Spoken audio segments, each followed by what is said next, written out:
And you can't hear me because I'm muted. Oh dear. Video on Superman was amazing. Thank you. The Superman video hasn't performed as well as I was hoping, but I guess it's something different. And I don't know.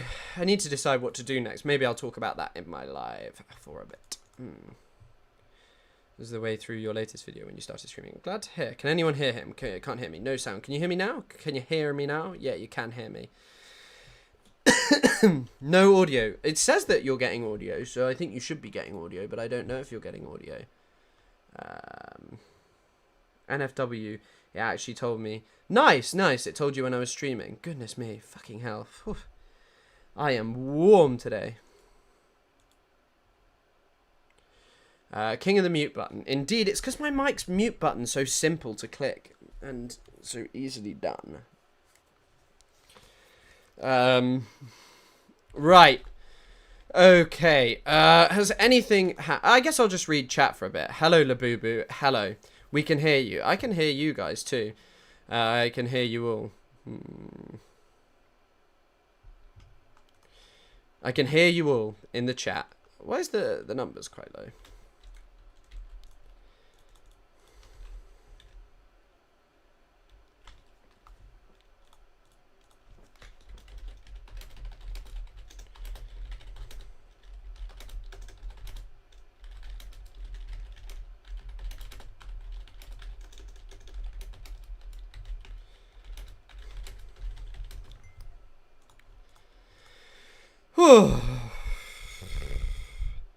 He's planning on suing Ethan Klein. I hope that Rashid actually does sue him. I saw that. I don't know if it's kind of like a joke. Yes, sir. Hold on, this is the last song. I don't know if it's kind of like a joke, but who knows? Who knows? I mean, it's utterly ridiculous. Utterly ridiculous.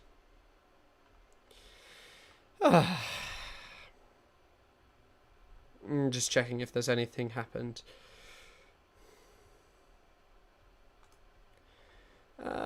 Right. Thoughts on the new Fortnite season? Don't care about Fortnite. I don't care. Hold on, let me give this a wipe. Let me make myself clear. How? I just need to check my messages.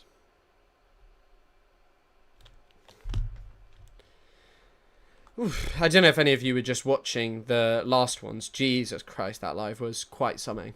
I mean, it's always quite something, but oof. That Matt Nuclear guy, I don't even know who he is. Who is he? What does he make videos about?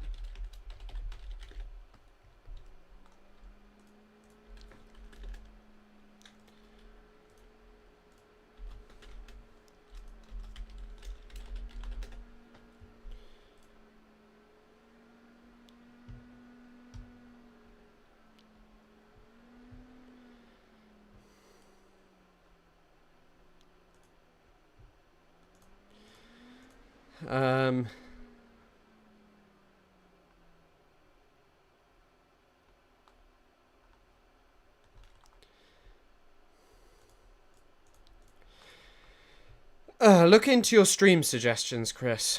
Okay. Hold on.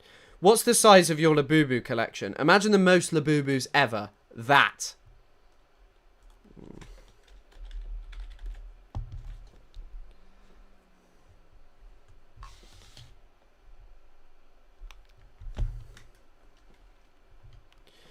I've seen some of the stuff that you've put in the, Michelle, perfectly timed stream. My vegan nuggies are done. Nice. Glad to hear it. Enjoy. Thanks for the donation. I mean, I saw one of you put in Caswell ice cream truck. We won't be listening to that.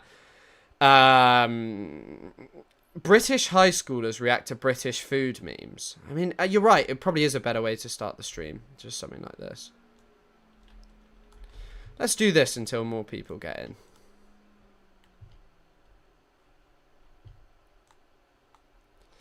Let's watch these British people talk about... We're going to be looking at British food memes. All right.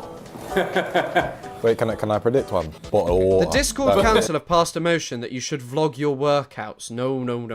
I would never vlog my workouts. I don't view it as fair to the other people who are there. So no workout vlogs. Right, let's watch these people talk about this. But thank you very much, Sarah. Is that the first one? Cup of tea, fish and chips. That's all they think we have. First up. Those peas look like if someone... I don't like mushy peas, and this person is correct. It does look like that. And also, I don't think that's even what mushy peas normally look like. I think that that's someone who's intentionally changed the colour. melted the green soldiers from Toy Story. Why are they so green? Those are... Sometimes democracy is a hystericizing concept and you'll don't understand what you actually want. We don't eat that. Do we eat that? It's chips. It's a battered sausage. I do like chips. Oh, it's a battered sausage. Yeah, it is. Whoever told me to come to London owes me an apology. I'm sad to admit I've done this. I've had this in my life. That sausage looks like it's been sitting. That does look horrible. I feel like this is just intentionally bad food as well. I think that this is a bad.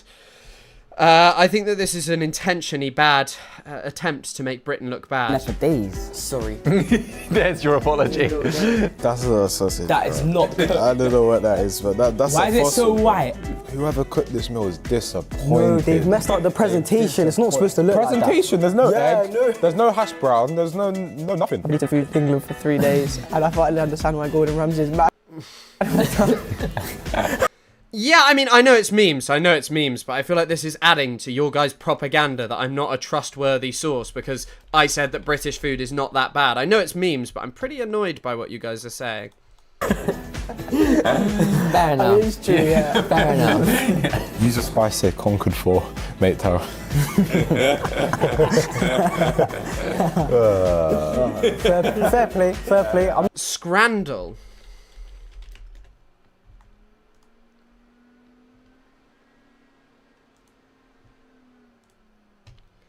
Okay, right, let's have a look at Scrandal. Let's warm up to the actual stream. I choose the pizza.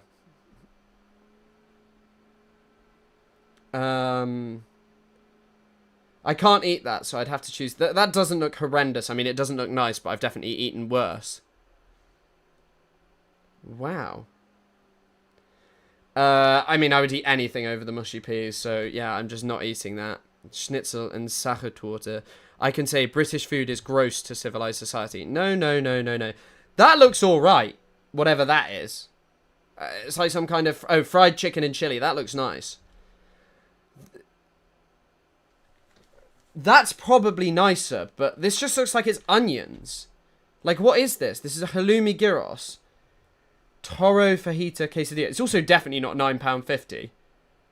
Where's Rio Grande? Oh, that is in the UK. Easy solution. Come to the US. I can't come to the US. I can't come to the US.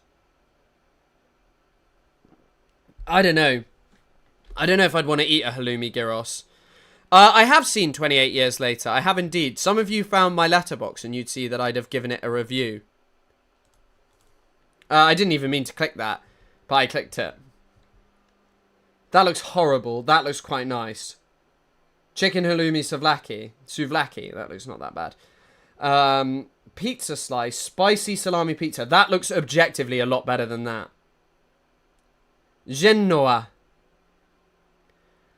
That looks way better, especially for the price. Am I meant to be influenced by the price in this? Oh, the chat kind of blocks my food pics. Hold on. Oh, no, I'm fucking that up. Where should I put the chat? I'll dismiss the chat for a while. You don't need to see what you're saying. Buffalo wings or frozen strawberries with ice cream. That looks just heinously overpriced and kind of shit.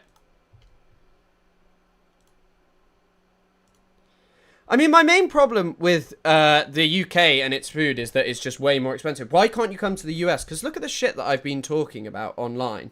There's my problem. Yeah, this looks way better than this. This looks awful.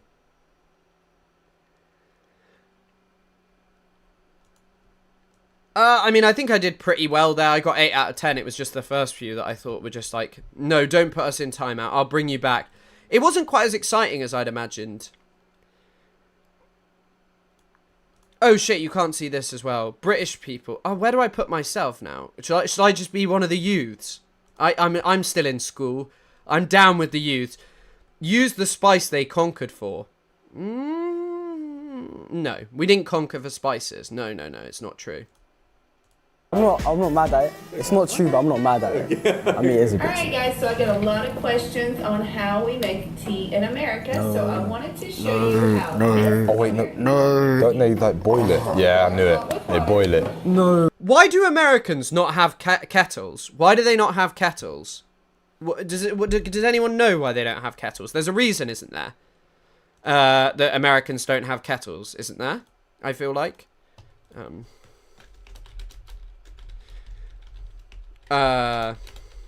Means house. I'm just updating the stream name. Hold on, because I want to talk about Epstein as well. You and Hassan, lol. I watched your Superman video. Thank you. So this is actually how Americans Portuguese food's quite nice. Portuguese tapas is very nice. We pour our boiling water in. It's not. Americans aren't allowed kettles. We use 2 tea bags. Let them soak for about 15 minutes. So I wanted to show you how. This is going to be bad already. This is how So we fill our pot with water. This is how they do it. We boil our water. Wrong already. Our boiling water. So we fill our pot with water. Sorry, I'm having a bit of trouble Then we here. boil our water. We pour our boiling water in. Where do you want things? Like, where do you want things? Hold on, let me try and read the chat. I'm having a bit of a nightmare here. Who makes tea like that? I mean, I don't fucking know. I also don't know iced tea. I don't like any tea that isn't just English breakfast or... I don't like anything that isn't English breakfast or anything that isn't Earl Grey. We use 2 tea bags. Let them soak for about 15 minutes. And pour that sugar in. That's not real. That's not real. There's no way you'd have that much sugar. It would be awful. Pour that sugar in. Pour that Also, I'll tell you something crazy. My old school uniform kind of looked exactly like this. Maybe that's kind of some sort of unanimous thing in the UK. sugar in. What? Give it a little stir. Her teeth are gonna fall out. And pour that sugar in. I feel like this guy looks very, very, very British. Very, very, very British. This guy here looks insanely British. I can't describe it, but I think you see so many British people who look exactly like this. My lord. No wonder they hate our food. Look what they're putting in there. They want to dip their burgers in the tea. No, that is an unholy amount of sugar. You take one sip of that, you're passing out. Then fill the rest with water. What a waste of time. And we put it in the fridge. And that's how we make tea. You're making it wrong. The Americans just like diabetes. The Utes have spoken. The Utes love Chris K Middle East content. Wait, so they put tea in the fridge. Get her arrested, get her arrested. No, get her arrested. I don't even know what to say. So, one of the funniest comments I've received on my TikTok was on when I initially started. Someone commented, "Before you even open your mouth, I knew you were British." He's out. That's just ridiculous. That's not real, is it? It's real. That one's actually real. They actually drink that. Did you see how much sugar she put in there? That's sweet and diced No, I'm not doing a whole stream in the American accent. It'd be too much effort. tea. What? I don't go to McDonald's. I wouldn't know what McDonald's have, unfortunately. BDS McDonald's. That's actually diabolical. The water to sugar. Chris likes his tea how I like my Chris. Strong. Yeah, I'm very strong. What can I say? I like weak tea though, like myself, I'm afraid. To tea bag ratio is horrible. Nah, you're horrible. Yeah, that's you're terrible. Genuinely horrible. I'm reporting your account. I see it. I'm reporting it. What can I get him? What can I get him? What, for offensive content? Genuinely. Everything. Hate speech. That's personal, man. Genuinely hate speech. That's horrible. Why couldn't they just do some nice British food? Like, they could watch them eat a beef Wellington. Okay. That's gonna start another war. That's gonna be the last thing. Okay. I also think that there is something to be said for the amount of sugar that Americans have in things. Aren't like all of your fizzy drinks or like your, what do you call them? Fizzy drinks. Yeah, aren't all of your fizzy drinks, your soda, isn't it all like way sweeter than ours? How long are you streaming for? Probably about 2 hours. Okay. I think you're sufficiently triggered. Yeah, we are. When British Chinese food comes up on my FYP. I can't eat curry. So I don't know. I can't eat curry like this. I can of course eat some kind of curry. I can eat I can eat like Thai curry and stuff as long as it hasn't got peanuts in. But yeah, Chris, what are your thoughts on Ribena? Big, good, positive thoughts on Ribena. Beef Wellington. Beef Wellington is like a... What is it? It's like beef, I don't know what cut of beef. It's steak wrapped in a pastry. I don't even like it, but it's like sort of something that shows you that English food is not so bad. That's what a Beef Wellington is, this. It yields 8, and you need to use a Chateaubriand. That's not the British. What is that? No. That's not even. 39 cans of... how much sugar... How big's your can in a can of Dr. Pepper? UK. 14 grams in our 330 milliliter can. Fucking hell. Bad. That actually looks brilliant. No. What's going on in there? What's going on that plate? I also wouldn't eat this. I actually like Chinese food, but I don't like this kind of stuff. I've rarely had Chinese like this. Okay, so there's I tried a spice bag when I was in Ireland recently, and I had some, and it was quite nice. So that's, I guess, that's like Irish Chinese food, though. noodles at the bottom of it. That's about I've never had matcha, but I don't. Actually, I have had matcha, but I don't like it. 25% of the fun. Yeah, okay. Then the chip. How much is 12 fluid ounces? Oh, so it's slightly bigger, but yeah, your sugar content is way higher, way higher. It's on top. Yeah. And including Chips on pork. Chinese. So you've got 3 different meals in one. There's this weird British TikToker called, like, Andy, and he made a video,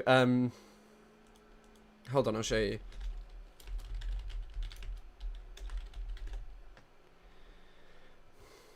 What about Chinese? This video is crazy. It's from someone who's annoying on UK TikTok.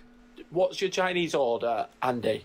Well, I go for the sausage and chips.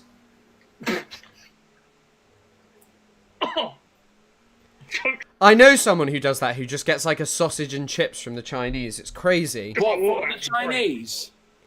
No, I know, but well, it is. I suppose that's very popular Chinese UK food, really. Yeah. Yeah, you get them with the Chinese take This is what I mean. TikTok Live is always a meeting of minds. away. Oh, do you mean the chippy? No. Someone. Imagine just going to like go to a Chinese. I guess they're also chippies as well, but sausage and chips, Jesus. Chicken and chips, curry and Chinese. That's actually really true. Like, that is what British Chinese food is. I remember like going to an actual Chinese restaurant and being like, what is this? This is completely different. It's not what I'm used to. Where's all the yellow stuff? Sans Beanstalk's music's probably fucking copyrighted, but I like Sans Beanstalk. Got myself a lovely semi-new built house. Describing the world. That is true. British tapas. British tapas. It is British tapas. To be fair, that's great. British tapas. No. That's amazing. So when you look at that, would you be happy if you went? I used to, even when I was a kid, I wouldn't like some of this stuff. I would To be like. fair, that's great. What? They haven't even got potato smileys. Those are good. Potato waffles are good. No. I never had turkey dinosaurs. Those kind of oven chicken nuggets I've had. Never used to like sausage rolls. I only like sort of fancy sausage rolls, I gotta say. I'm a bit of a snob when it comes to sausage rolls. I'm afraid. That's amazing. So when you look at that, would you be happy if you went to a British tapas night? Yeah, I'd be pretty happy. I mean, you've got everything you need. I'll do this if I'm hosting the party to save money. That's it. That's it. That's what I'll do. That's the method, isn't it? Americans. It's also definitely, by the way, this ute has no concept of the economy. That would actually probably cost. That would cost a decent amount of money as opposed to like making a gigantic curry. I'll do. That's the method, isn't it? Americans, I have a question. Question for you, Would sir. you guys do this? I don't like any of this shit. It's way too much carbs. Like just chips in bread. No thanks. I'll eat something if it's foreign and it's got a chips in it, like gyros or a shawarma with that kind of stuff in. But yeah. In America, put That looks chips, banging. fries in a sandwich and make a chip butter because this is such a Butter. staple thing. A chip butter. A chip butter. Do you guys do this? Yes. Wow. Okay. Okay. A chippy. Yeah, sometimes, but mostly just fish and chips. Yeah. But if a chip butty was on offer. Yeah. Fish fingers in a sandwich is really nice, though. Fish fingers in a sandwich is really nice because it's really high in protein. It's got those fish fingers in it. The Brits tell me I need to go to Greg's, but the Dubliners tell me that it sucks. I don't love Greg's, really. OMG, only the middle class English would turn. What do you mean? What do you mean? Yeah. No, it's good. It's good. Chip butty is the lengest thing in the world. It's so good. I don't know, bro. I don't know. Lengest. The lengest thing. Okay. Hey, to class. Like, the British tapas and chippy foods is basically what we associate... No, because I would eat a chippy and I would eat all of those things, and I would say that I'm not, working class, so...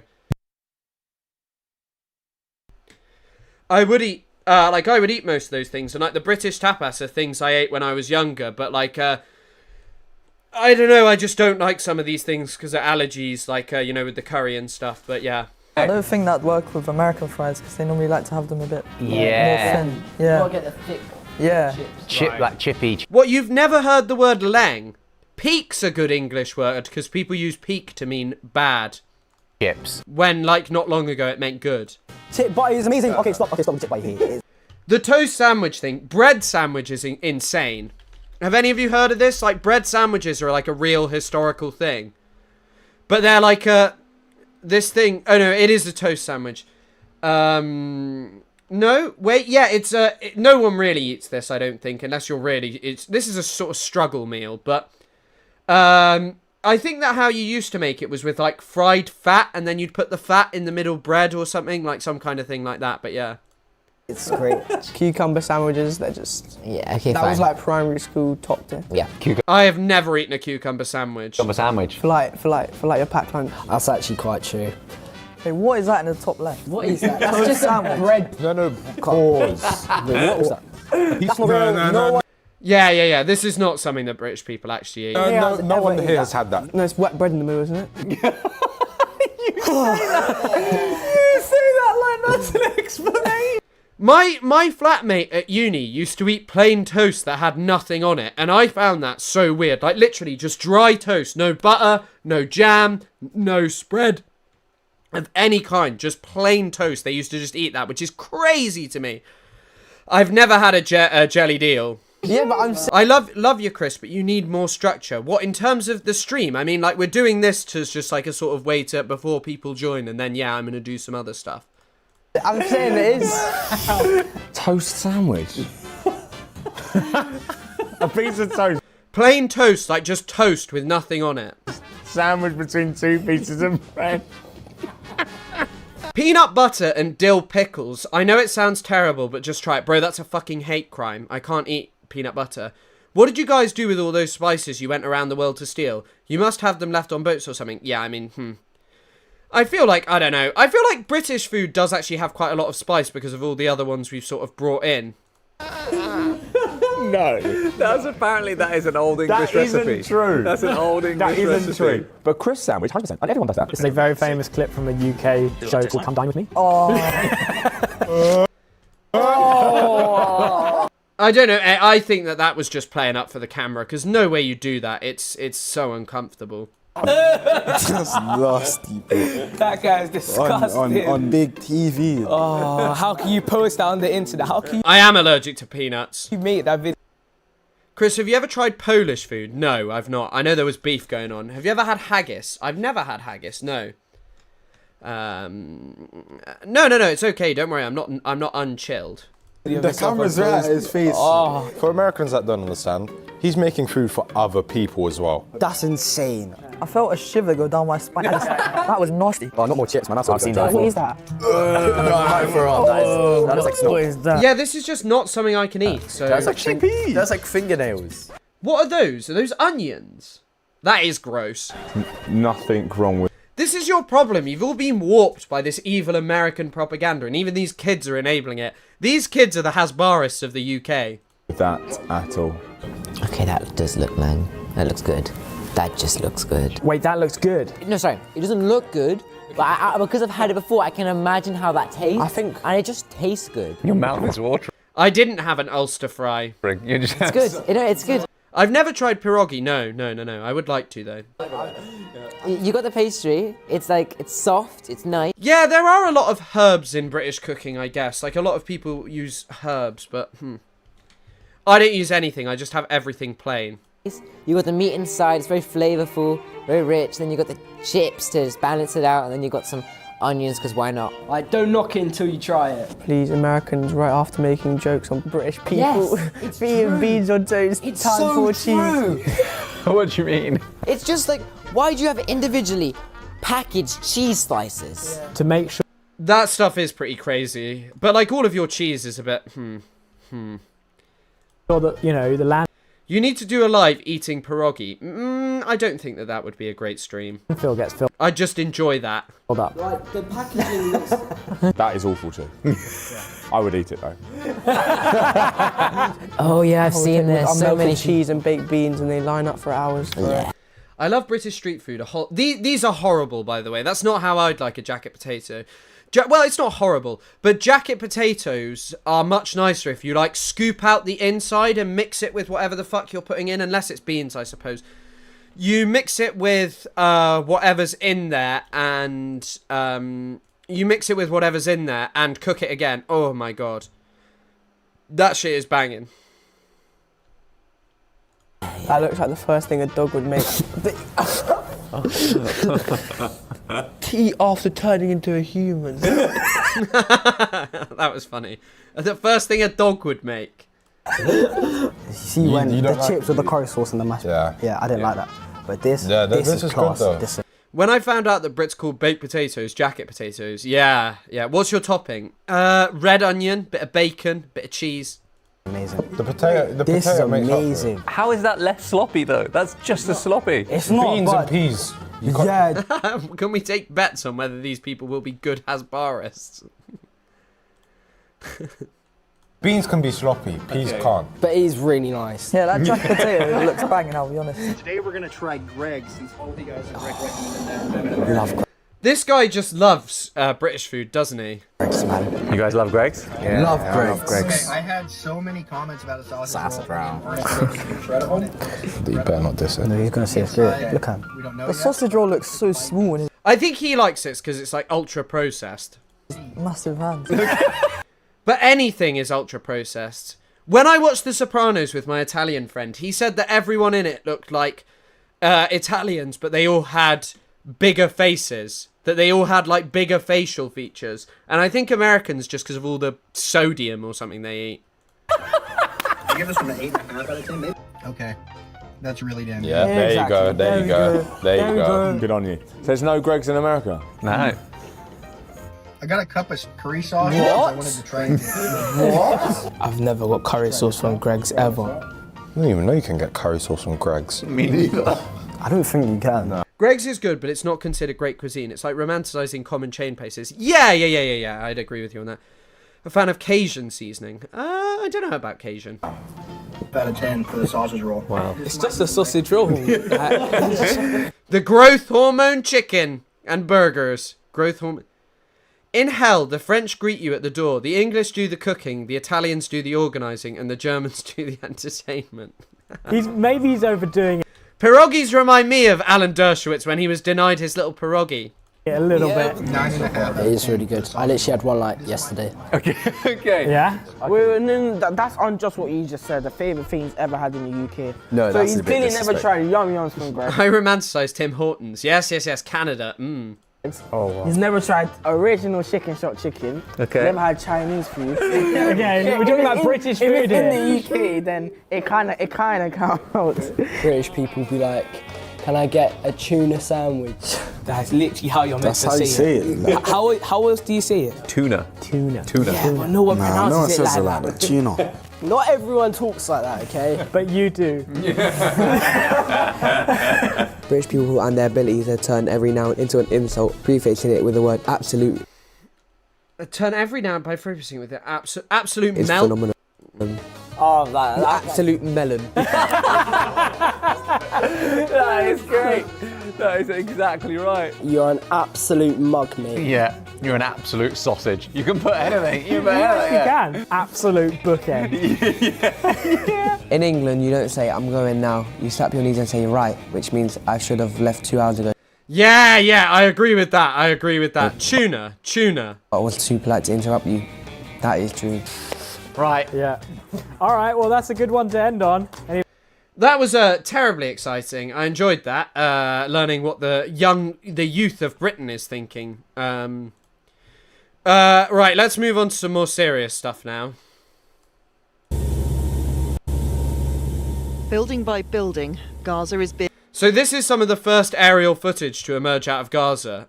Big chemicals equals big face. Yeah, I agree with you on that much. I've only had Dunkin' Donuts in petrol stations and they're so stale. I've got to admit, I like Krispy Kremes, so that's probably a bit of a problem for me. Being erased.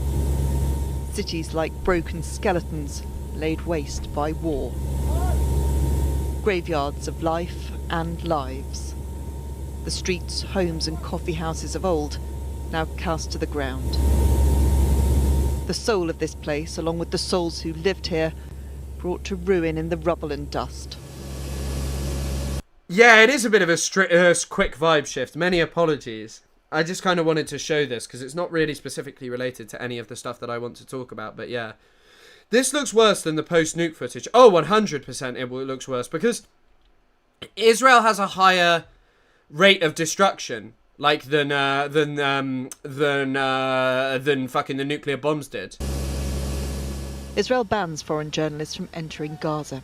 15,000 feet above is the closest we get to seeing for ourselves the consequences. This is also the stuff with the starvation, by the way. To get the most accurate reports on the starvation, you'd need people on the ground, but they just don't exist. Like, they just don't at the moment. You only have you don't have like the capacity to be doing that because you can't get famine experts in and out, and I guess a lot of doctors who probably would have known more. Yeah. Consequences of the war it is waging here. When we joined an airdrop last week, we were told Israel didn't want images from above being filmed or shown. You can see why Israel doesn't want images from above being filmed. Aid being dropped from this flight is to those who are trying to survive in this hell. This was Gaza before the bombs started falling. I still also love how people are like, yeah, this was a great, like, amazing existence. Like, yeah, sure, it's better than what's happening now, and people loved Gaza and all of these things. But at the same time, just look at how fucking dense that is. A place of life, where normal lives were lived. I also think, I remember listening to this first time, I was like, I'm not such a fan of the, like, way she just says normal lives. Because this is not normal lives, this is bare life, this is just barely living. There is no sign of that normality now. This is the new normality for the Mohra family and others. Both Malvin Uday is 4 years old and he... Sorry, I only skipped that because I worry about the images and what comes as a result. He weighs just over 4 kids, 3 all on the ways. Targeting the Turkish Palestine Friendship Hospital, the only specialist cancer hospital in Gaza. This is what's left of it now. Look at that. Like, look at that. It's insane. Like, that was a cancer hospital that Israel used as a base. There's no actual justification for what they did. A most densely populated metropolitan area. I don't think it is. I think I don't know if metropolitan area is what makes that a correct statement, but the most densely populated place on earth is not Gaza, but it was up there. It was very, very high. Now it is probably the most densely populated place on earth in certain areas. This was the Al Wafa Old People's Home. We can't say what's become of its residents. This was a primary and secondary school. We can't say what became of the pupils. Many of the other ruins were homes. We can't say whether those that lived here survived or are among the 60,000 now dead. Under international law, it is a war crime to target schools, hospitals, and other civilian sites. Those trying to help Palestinians in Gaza survive are now struggling themselves. When we manage to deliver aid to a specific area, we are... This is also, by the way, like that guy, I don't know if any of you saw that debate, that's the problem. The guy wouldn't actually engage with anything. Because, like, the problem with the Gaza Humanitarian Foundation is that it's not actually getting aid to the most needy. It's just level. I mean, it's totally destroyed. It's totally destroyed, yes. The eyes of those around us, people looking at us, as if it to say, when will it be our turn? How could anyone look at this with joy? Because a lot of people like seeing Muslims being killed, and they view like Palestine as an example of evil, dehumanized monsters. In fact, I was wondering what videos to make next, and maybe I'll do Palestinians and the Nazis. I don't know. Everyone is hungry. Everyone is in need. Everyone feels like their life depends on this. This landscape of destruction looks otherworldly, yet it's not. It is this world, and what is happening... This bit's really powerful. This destruction looks otherworldly, but it is not. It is this world. ...may yet come to define one of its darkest eras. I think she's right, because amongst all of these other things, and this is kind of what,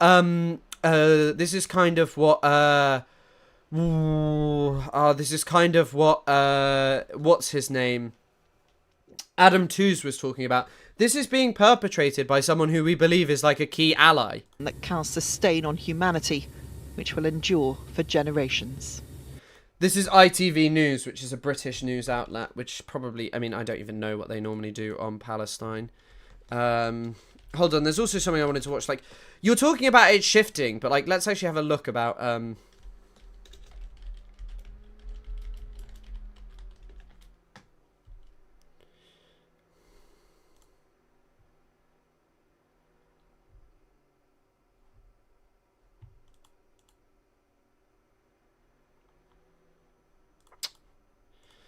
Oh, come on. Fucking work. It's very reminiscent. Oh, 100%. What's reminiscent of the Warsaw Ghetto is that the reason the Nazis did that to the Warsaw Ghetto was because they couldn't win. When they went in and actually fought against the resistance fighters were killing them, were cutting them down quite successfully. And so what they had to do was burn the entire Warsaw Ghetto, and that's what Israel is doing. Right. Mehdi Hassan is editor-in-chief and CEO of Zeteo. So I don't even know what this is LBC, which is sort of somewhat left-leaning. The Warsaw Ghetto shouldn't have started an uprising. They couldn't win. Oh, 100%. I know what you're talking about there. But the funny thing about the Warsaw Ghetto is if you read about it, they actually had to convince people about doing the Warsaw Ghetto for ages. Like, most people didn't believe that the Warsaw Ghetto was the right thing to do. News platform. Thanks for coming on the programme, Mehdi. It's good to see you again.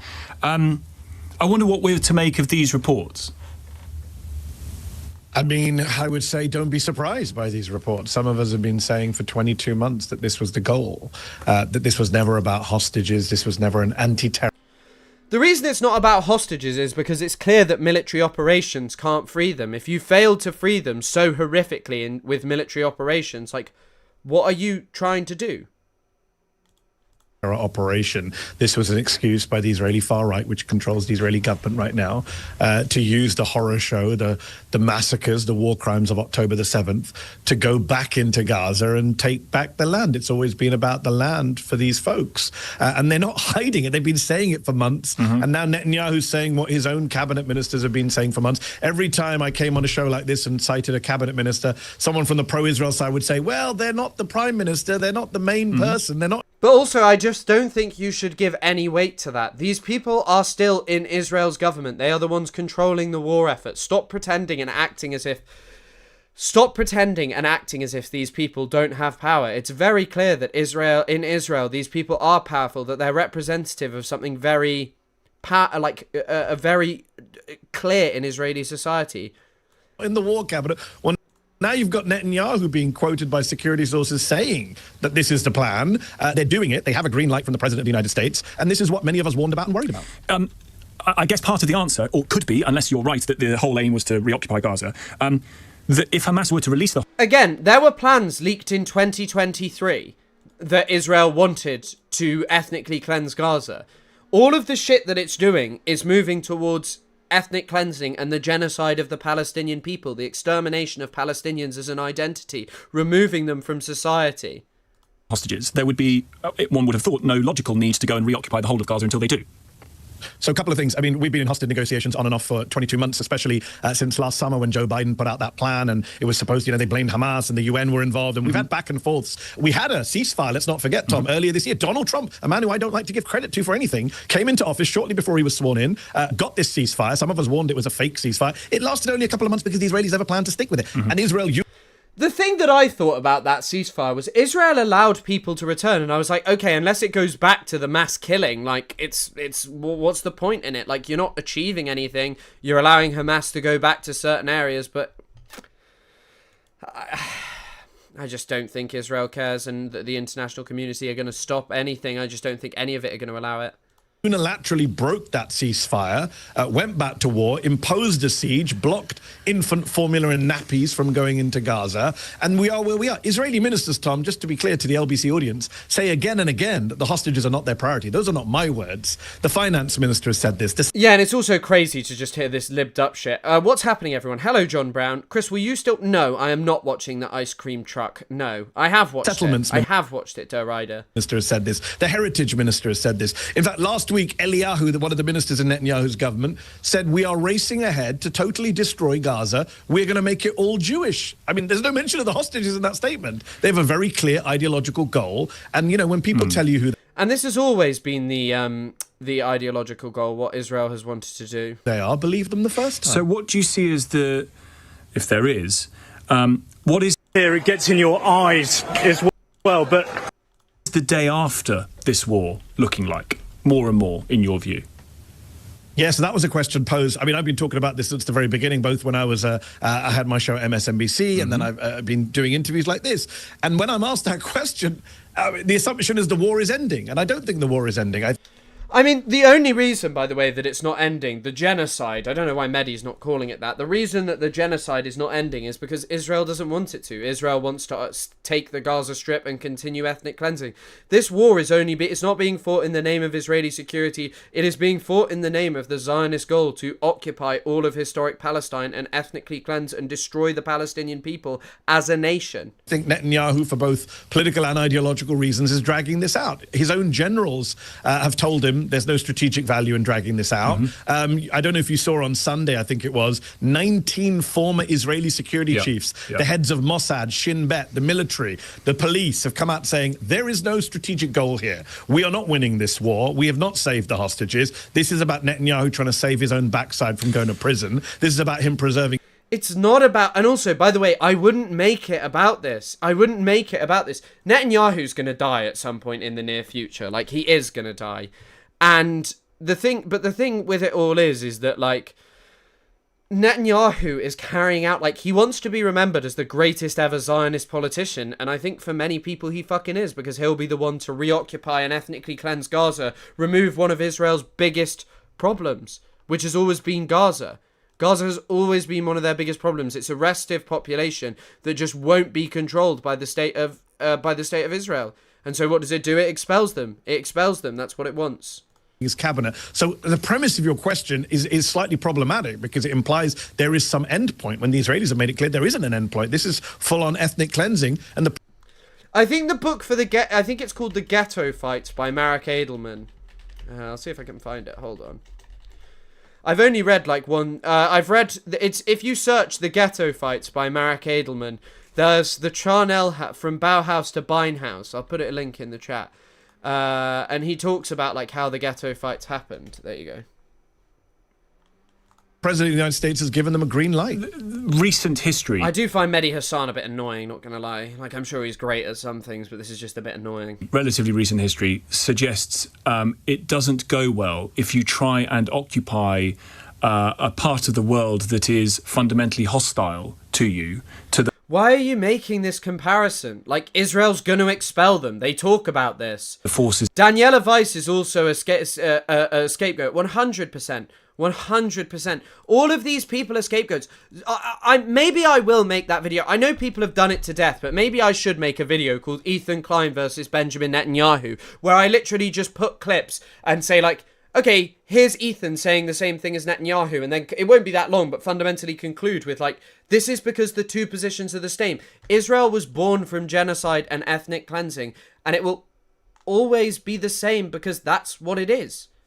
That are going to attempt to occupy it. You'll be in something close to a forever war. Yeah, which is why they're going to ethnically cleanse them. That's what every single thing that Israel does, even starvation. Israel's starvation, weaponized starvation, is a mechanism. It is not actually the crime in of itself. The crime is genocide and ethnic cleansing. Ethnic cleansing, even ethnic cleansing is in the service of doing genocide, destroying the Palestinian people. So two things. One is you're right, and that's why so many military chiefs and experts are saying we shouldn't be doing this. There is no military value in occupying Gaza in this way. That's one point. The other point, of course, is that, let's just be clear, again, for the LBC audience, just to understand the law here, Gaza is occupied, according to the International Court of Justice, according to the United Nations. Even though the Israelis pulled out their, even though the Israelis pulled out their settlers. You can only be so right as a lib, even if you're on the right side of something your analysis will be lacking. Yeah, some guy made a fucking stitch of my video where he was like, we've been telling you this war wasn't about the hostages. It's like, what? Like, instantaneously I said that. In 2000. I've been saying Israel does genocide from, like, the very beginning. I don't know why you think I haven't. Like, even in the video he stitches, yeah. They removed the settlements from Gaza. They controlled Gaza's air, land borders, water. Yeah, to also, I find it a bit uncomfortable saying occupation. I call it an occupation, but really it's just a reoccupation of putting boots on the ground. Genocide is the crime that spawns all the crimes. Exactly. All the other crimes are just a mechanism to achieving this.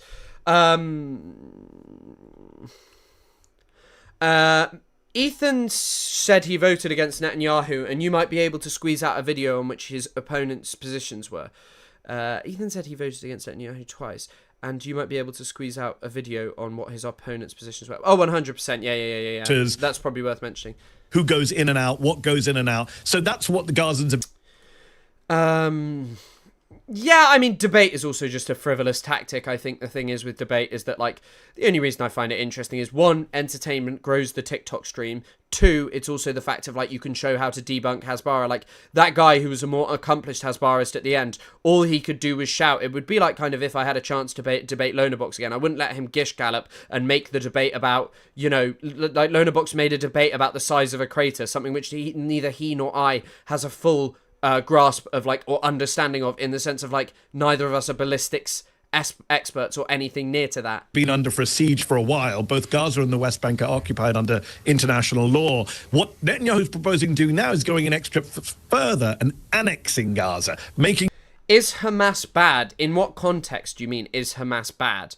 Like, I suppose you could say, yeah, Hamas have been pretty brutal and authoritarian in terms of how they govern, and I think that they have committed war crimes undeniably, but in the context of Israel and Palestine, I think that the Zionist project is the problem, and Hamas, for all of their authoritarianism, for all of their brutality, are a symptom of that. And it's very funny as well, because, like, the funny thing, one of the strongest things with it is that, like, one of the strongest things with all of it is that, like, just basically Hamas would not exist and have legitimacy on the basis of engaging in armed resistance if it wasn't that non-violent resistance was, you know, so unacceptable.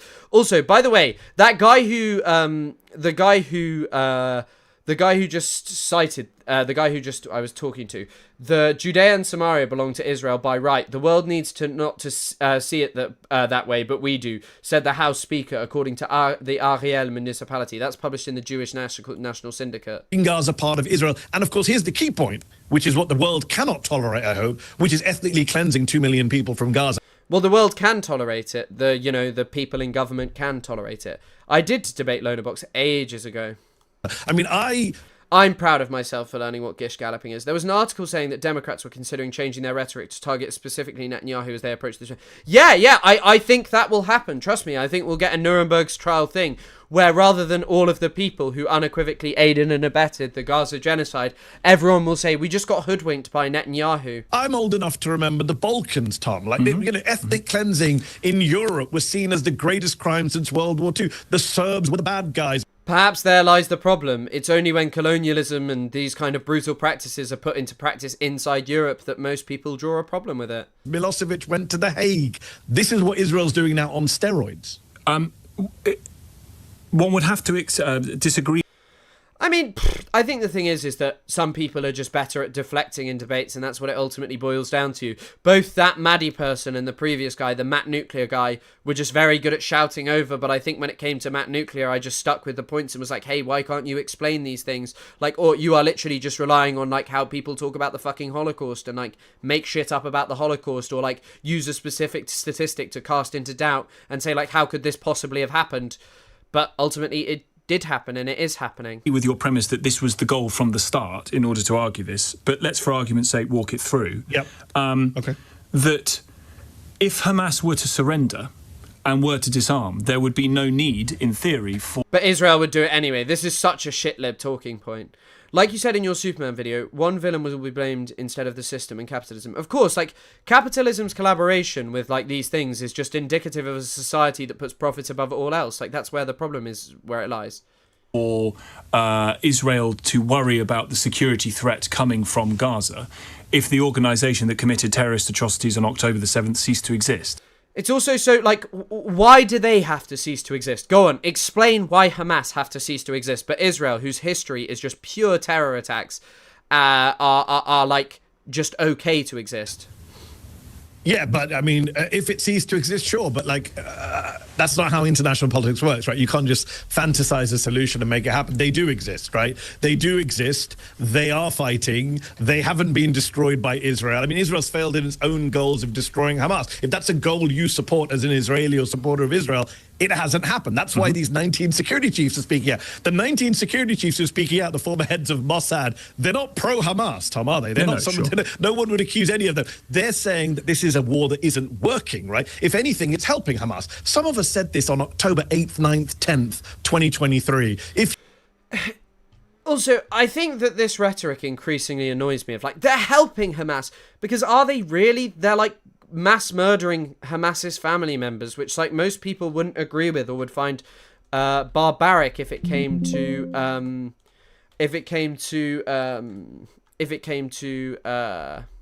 sorry, I just want to see if I can find something.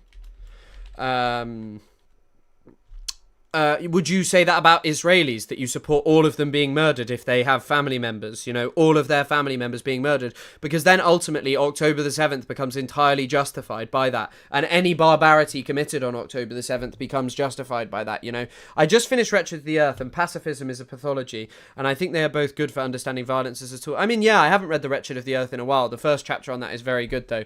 This LBC, I mean, they're all like this, but no, the guy Medi's talking to is heinous. If you do this, all you're doing is you are perpetuating the violence. If you kill thousands of Palestinians, leave thousands of Palestinians... But the thing is Israel isn't actually perpetuating the violence, because what Israel wants to do is ethnically cleanse all Palestinians. So I think it has to be put like that. This is an ideology who's only found, like, an ability to do genocide and do ethnic cleansing. I don't think you can move beyond that. I think that, like, I'm not necessarily just disagreeing with Mehdi Hassan for the sake of it. It's just like saying, hey, you know, I think, like, this isn't actually the problem. Also, Mehdi's audio is horrible. Yeah, children orphan. What do you think they're going to do other than join Hamas? A rejection if you destroy Hamas, yeah. You don't think...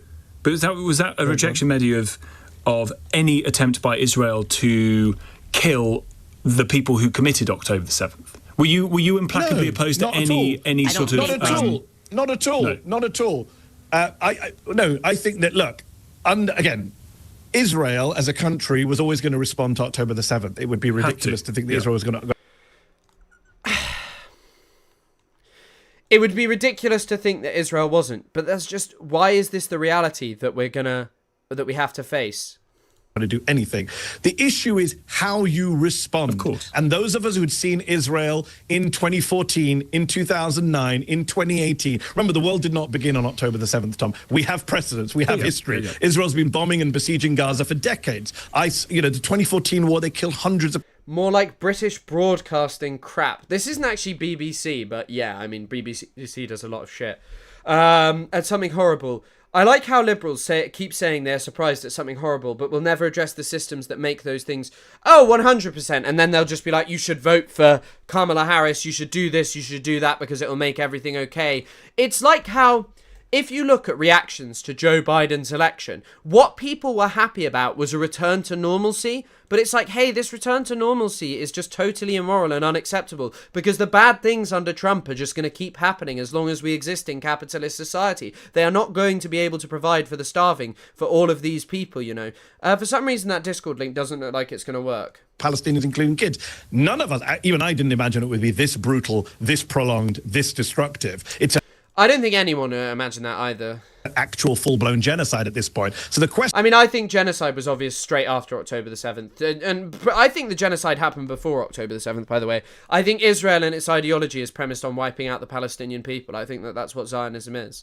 The question is, can Israel respond when its citizens are killed in a horrific massacre? Of course, every country should have a right to protect... So, Mehdi, you should support Hamas then, right? Like, because you're saying that, like... when citizens have a right to respond, you know. Love from Al Jazeera HQ. Thank you, thank you. When your citizens are killed, you have a right to respond. Thank you from Qatar. Thank you to Qatar, my glorious leaders. Citizens from being massacred, but no country has the right to do it. It's been a genocidal project from the jump. What we've been witnessing is the blood-soaked apotheoses of that infernal dream, 100%, and also a culmination, like. The racism in Israeli society has always been there, but since really the 1970s, it's been off the scale insane, like what Zionism has really become. Genocide as part of its counter-terror operation. That's what you want to... Or B, revenge. And again, this was always about vengeance. There's been reporting in the Israeli media... I also don't like this thing about vengeance. Like, it's not about vengeance for October the 7th. I don't know if any of you remember, early on there were people who dressed up as like fucking Zaka members because they were like mocking the people who died. They were Israelis who dressed up as the Zaka members. It was fucking crazy, but yeah. Yeah, Tom. I mean, the point that I'm trying to make is there are people on the ground who think they're taking vengeance, but ultimately the project is premised on ethnically cleansing and expelling the Palestinian people. Like, that's what they want to do. From the very beginning, they were bombing sites that they were told there might be hostages there. And they said, we don't care. If you read the reporting from Plus 972, they were saying, we don't care. It was never about the hostages. It was about vengeance. It was about using this as an opportunity to try and destroy Hamas. It was about taking back the land. Obviously, you use the word genocide there. That is an opinion rather than a fact of the court. But, like, also, by the way, you would never dare to say that like genocide about the Holocaust is an opinion, not a fact. Like, why is that not, why is that the case? Because materially, there is a huge amount of, you know, because materially, that's what the Nazis wanted to do. They wanted to exterminate the Jewish people as a people. They wanted to destroy them, remove them. But and actually, where Nazi ideology differs to Zionism is, Zionism actually believes that by expelling the Palestinian people and severing their territorial link, destroying their status as refugees, which is upheld by things like UNRWA, because this was actually a change that Joseph Mossad talks about with the Oslo Accords. After the Oslo Accords, what it meant to be a Palestinian was that, Palestinians were people who lived inside the occupied Palestinian territories of East Jerusalem, 48 Palestine or Israel, the Gaza Strip or the West Bank. That's what it meant to be Palestinian. Prior to this, Palestinians would vote through the PNC and stuff, so being Palestinian included like people in diaspora, particularly in refugee camps in the surrounding countries. So I think that when you have these kind of things like of you know, like, when you have these kind of things about, like, when you have these kind of things, what Israel believes is that by expelling Palestinians, and what Nazis increasingly, because of their ideology, came to the conclusion of, was that because Jews in Nazi ideology are like a sub-race. Like, if you actually look at Nazi propaganda, they're a parasite that could insert themselves into any race and destroy and weaken it. That's what they believed. And a lot of it's premised, obviously, on the First World War. A lot of it's premised on the First World War and the German, like, surrender? I guess you'd call it a surrender during the First World War. But and so they had to kill every Jew by the end of the Holocaust, by, like, the end of Nazi. And also that's an example of how Nazi anti-Semitism increased. But yeah, they want to expel them. Do you think Israel has the right to be a country? No. Do you think Israel has the right to be a country? No, I don't think that Israel has a right to be a country. Who have to rule on that for now. LBC is libbed out to fuck. Can I ask you about another area? Unfortunately, you can't just say Hamas rocks and expect to win people over. No, you're 100% correct about just saying Hamas rocks, and I don't think that's the point, but I think it's just pushing back on some of these. Also, I wonder if you went on and said Hamas committed genocide on October the 7th, what this person would say. Like, he wouldn't actually argue with it. Arguing about if it is or is not a genocide does not actually progress the movement. Anytime someone I just say that any possibility of genocide triggers that responsibility to stop. Yeah, any possibility of genocide, 100%. You asking Chris or the chat, I believe in the one-state solution and rename it. I don't think it has to be renamed. I think people should choose the name, and I think Palestine is probably the name it should have, because that's what the indigenous people called it. And there was an old Yishuv that lived there, you know. It's the opinion of most genocide scholars who have looked at this. Yeah. Can I ask you about something separate that you did, which I saw the other day, a debate you did on YouTube. You really you went in for some real self-flagellation by debating. Do you think Hamas could release their image by releasing sick-ass merch? Definitely not in the UK, because it would be illegal to even possess any of that. Do you think the Confederacy, Rhodesia's apartheid South Africa has any right to exist? 100%. No, they forfeited their right to exist by the politics that they practice. Apartheid is a crime against humanity, by the way, and Israel is... Like, all these people who kind of, like... I'd say someone like Lonerbox is a funny example of this, because Lonerbox will try and, like, rehabilitate Israel's image, but he will admit that Israel is committing apartheid. The crime of apartheid is a crime against humanity, right? The Apartheid Convention declares that apartheid is a crime against humanity. This is from the United Nations. Hold on. Here you go. In 1966, the General Assembly labelled apartheid as a crime against humanity, and in 1984, the Security Council endorsed this determination. The Apartheid Convention was the ultimate step. Like, here's just them talking about it, the UN, like, apartheid is a crime against humanity, you know, like, and people will be like, yeah, but they just do it in the West Bank, that's okay, right? Like, Israel proper's fine, and it's just like, hey, you believe that they're doing apartheid, you know. Israel doesn't have the right to respond, by the way. It is illegally occupying another state. Oh, 100%, Israel is an illegal occupier, and Palestinians... Also, just look at it like this. No people in history have ever lain down and given over their land for free, and that's exactly what... That's exactly what, what's his name said? That's exactly what Jabotinsky would say. Was it 20 or 25 sort of far-right guys, one of whom outed himself to you... Self-flagellation is a good term. Yeah, one of whom outed him to you as a literal fascist, who described the Holocaust as, I'm quoting now, a little bit of persecution. Well, I mean, here you are just undermining the fact that there's a genocide. Are you really any better than that person? I don't want to listen to this, though. That's enough. That's enough of Tom Swarbrick. Right. Do you want to look at Jeffrey Epstein's mansion for a little bit, or should we talk about occupying Gaza? I want to see if the archive version of this is better.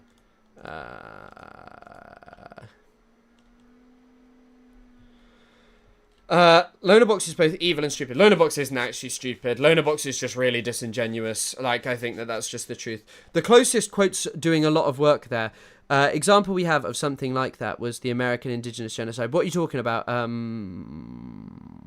They don't think apartheid or less rights for Palestinians is bad because they are racists who don't see Palestinians as deserving rights. It's also just people who just want to whitewash Israel's image. Like, I think that's the truth. My father turned down a very lucrative job in apartheid South Africa based on his morals, but Lonerbox takes a one-way ticket to do a press tour with Netanyahu's sec and thinks he knows what's best for the Palestinians. Yeah, 100%. I mean, also, like, Lonerbox posted, like, Lonerbox was hanging around with Yishai Fleischer. By the way, there's also been a shooting at a US military base, a US Army base, but I don't know.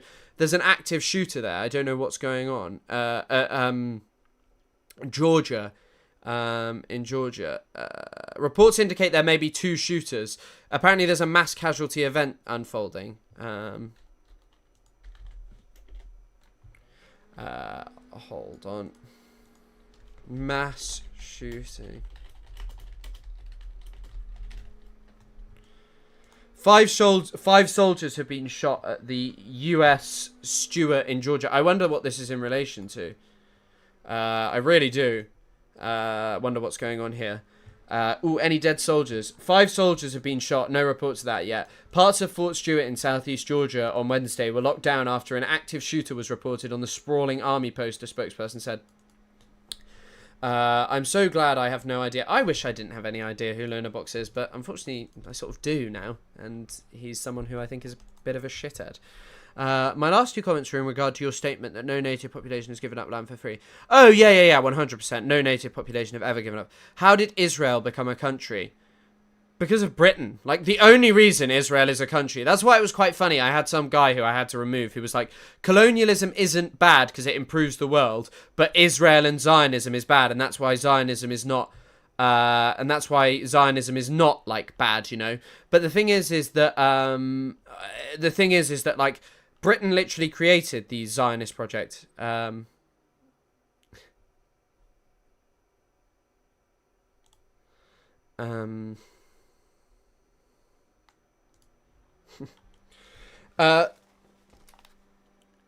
Shift in public opinion. How did America become a country? Laugh my ass off. Yeah, stealing from the indigenous people. What do you think about the reports that Lonabox's #1 fan has taken over large sectors of your Discord? 100% true. The trip with Elon Levin makes me think he might actually be paid. I know I never met any politicians on my travels. Yeah, I mean, I think it's just because Israel saw it as a good opportunity, and like people who are Lonabox and Destiny are like are very big fans of the Lonabox and Destiny's biggest fans are like Israelis really at this point. Like they cater to a community of Israelis, and Lonabox caters to a specific community of Israelis, like Ethan Klein Israelis. Like, well, Ethan Klein is born in the UK, born in the US. Like, I feel like it's pretty disingenuous. Well, I mean, you know, he's like, I have Israeli citizenship, but Palestinians don't, and you don't see the problem with that. Yo, are you just derailing? How did Israel get the land from Palestinians? Well, they had to ethnically cleanse a lot of them, even in the pre-state period, but a lot of it was basically because they were able to have a superior political organisation and military organisation because of the support of the British during this period. The British helped to crush Palestinian resistance and all of these things. I can ban this guy. How did Israel get the land from Palestinians? Ethnic cleansing. They only bought 6%, if that's what you're trying to move towards. Mod me so I can ban this guy. I mean, he hasn't done anything that necessarily should get him banned. Like, I'm making some tea. How much sugar am I supposed to put in? 1 measuring 3. Henry, oh my bad. I don't know about Georgia the country. I just know about the state. It's in Georgia the state, I think. No? Due to the lockdown status, all gates on Fort Worth are currently closed, the fort said on social media. The shooter was in the second area of the 2nd Armoured Brigade combat team, the fort said online. The fort's 3 elementary schools are also in lockdown. The fort has 3 elementary schools. God, this is crazy. Mod me so I can ban everyone who upsets me. Yes. You should do that. You should do that.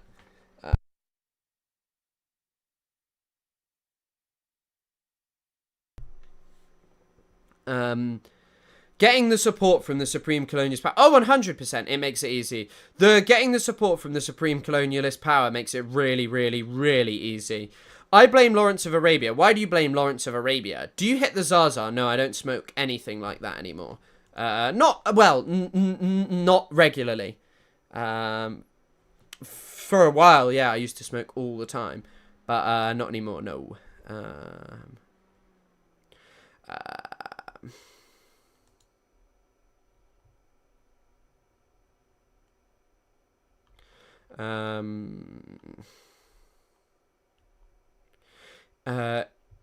By the way, also, people just keep noting, Israel and all of its propaganda is just reliant on there being no journalists in Gaza. I mean, it's almost, well, it's not almost comical, it's heinous, but yeah. Also, I nearly have 37,000 subscribers on here, which is crazy, so thank you guys for that.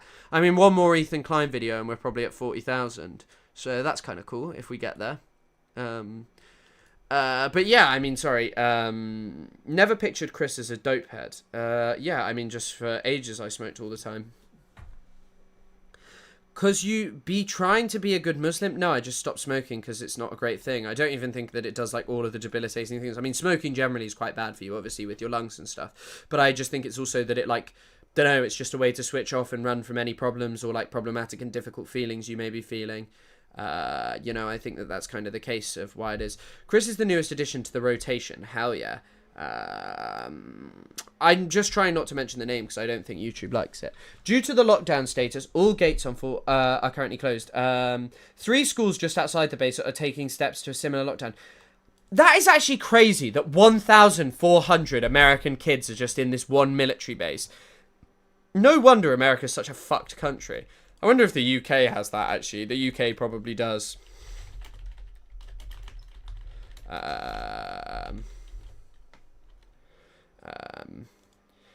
Oh, Israel's plan to occupy Gaza is a last resort, from The Spectator. The United Nations has called reports of a possible imminent expansion of Israel's military operations in Gaza deeply alarming. Dream Blunt rotation. Ghassan Kanafani, Mohammed bin Zayed, and Yahya Sinwar. Did you know, actually, I found something crazy out today. I found something fucking insane that you're not going to believe. Right, this is from Ali Bakir's article about the UAE's disruptive policy in Libya. In 2020, Trump broke with the traditional official stance of recognizing the GNA and issued an official statement endorsing Haftar's campaign. Belkacem Khalifa Haftar, who's like the military warlord in control of East Libya. The New York Times uncovered that Trump's endorsement of Haftar came one day after a phone conversation between the US president and MBZ.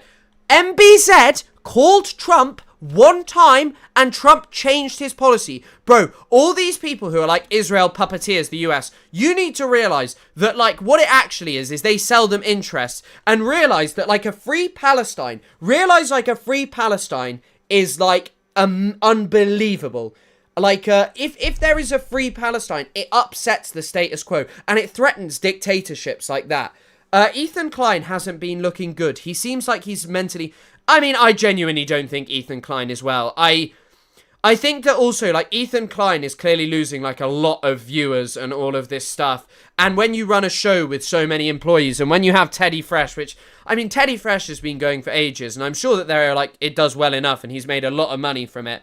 But, like, at a certain point, you know, it hasn't broken into being, like, mainstream clothing and all of these things, yeah.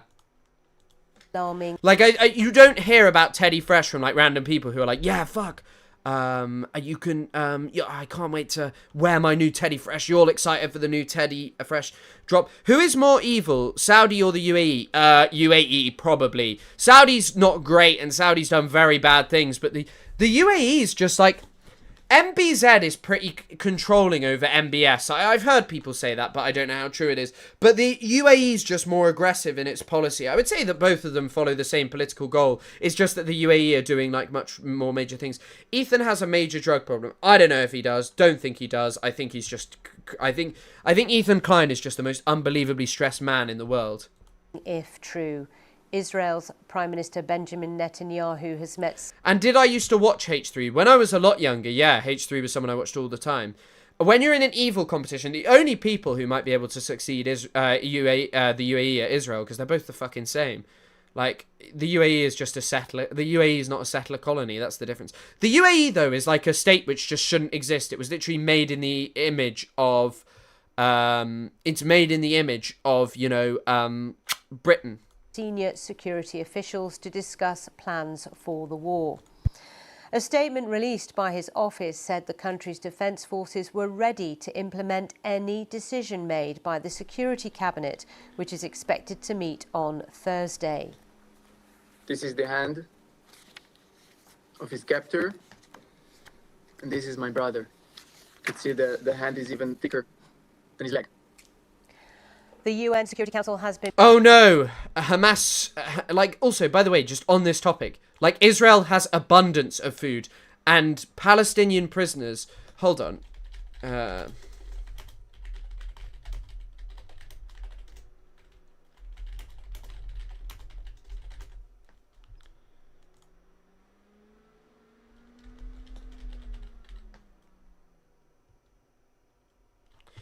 Here you go.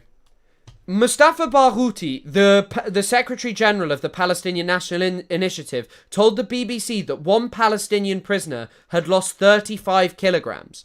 Like, this whole thing about, like, oh, the Israelis, they're being starved. There's so many examples of Palestinians receiving way worse treatment in a place where, like, there is abundant food.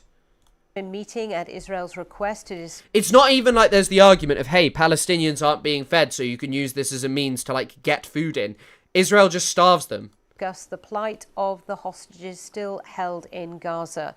The council heard from Ilay David, the brother of one. Like, why are you meeting about this? Like, just talk about just like Israel is the problem. Just deal with that and then this all goes away. Of the remaining hostages. Israel has been trying to switch the focus back to the hostages abducted in the Hamas attack, which started the war. But Saudi didn't recognize Israel as a country. It doesn't matter. Saudi Arabia and the UAE and Israel have all been collaborating tacitly on the same policy around the Middle East. They share the same interests. As international anger mounts over the humanitarian crisis in Gaza. Well, for more on this, I'm joined by Mohammed Taha from BBC Arabic. Good morning, Mohammed. So a meeting is to take place tomorrow where we may hear officially from Israel about its plans in Gaza.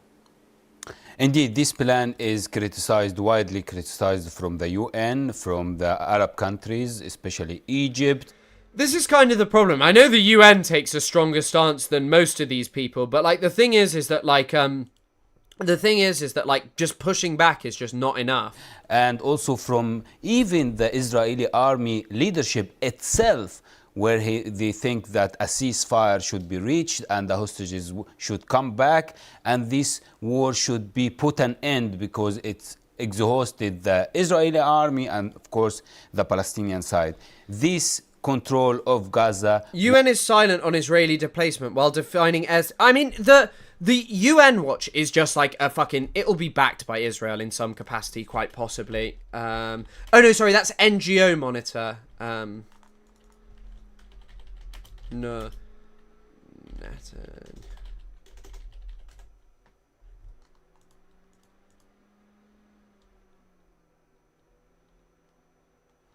Will mean simply more loss of life, because it does mean that Israel would control the areas that the hostages are high likely to be in, like in Deir el-Balah and in Nusayrat and in the middle of Gaza. And also that expansion will mean that the Palestinians will be suffering more from the difficulty of getting the aid and getting distributing the aid in the Strip in a proper way. And what is the latest on the distribution of aid, the humanitarian... Only force will stop this. Yeah, like 100%. 100%. Like, Sarah Jessica Farter, are you friends with Eve Fartlow? Fartlow! She's great.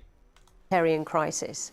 This humanitarian crisis, and indeed, and at its peak at the moment, the Palestinians cannot get the aid easily from the distribution side. In the last 24 hours, there are 80 people died around these distribution points, as became something really regular. This is putting the number of people died around these spots to... Also, like, just people are getting mass killed at these Gaza humanitarian... Do you remember when the first one was a controversy, and then since then they have literally just because...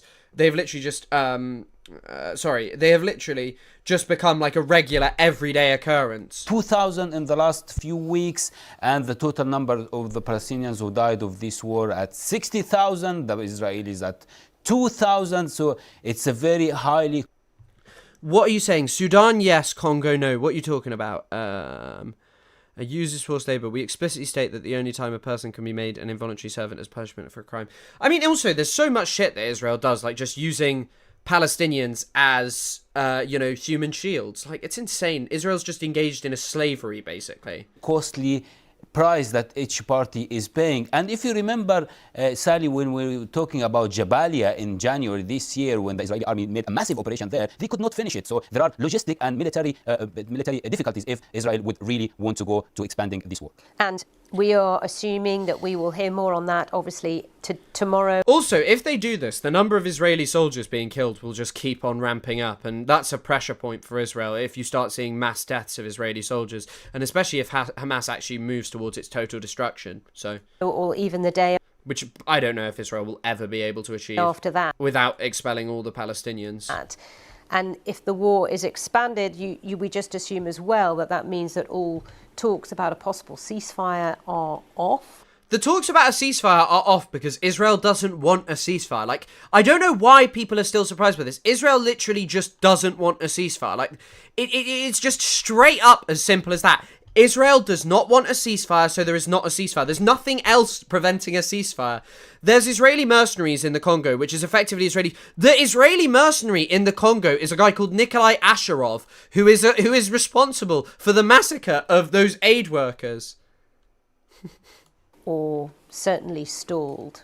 Of course, these talks are off for more than 10 days so far, when the Israelis and the Americans withdrew from the negotiations. The focus is that on this negotiation is to ask Hamas to be disarmed and get out of Gaza and accept the Israeli presence in Gaza. And Hamas would never ever accept that, as the whole point of October the 7th is getting the Palestinians prisoners out as they want. But the situation at the moment is that the ceasefire negotiations are completely off, and it's been replaced now by the Israeli plans of expanding the war. This is all it's ever been. I guess it's just pretty lived out.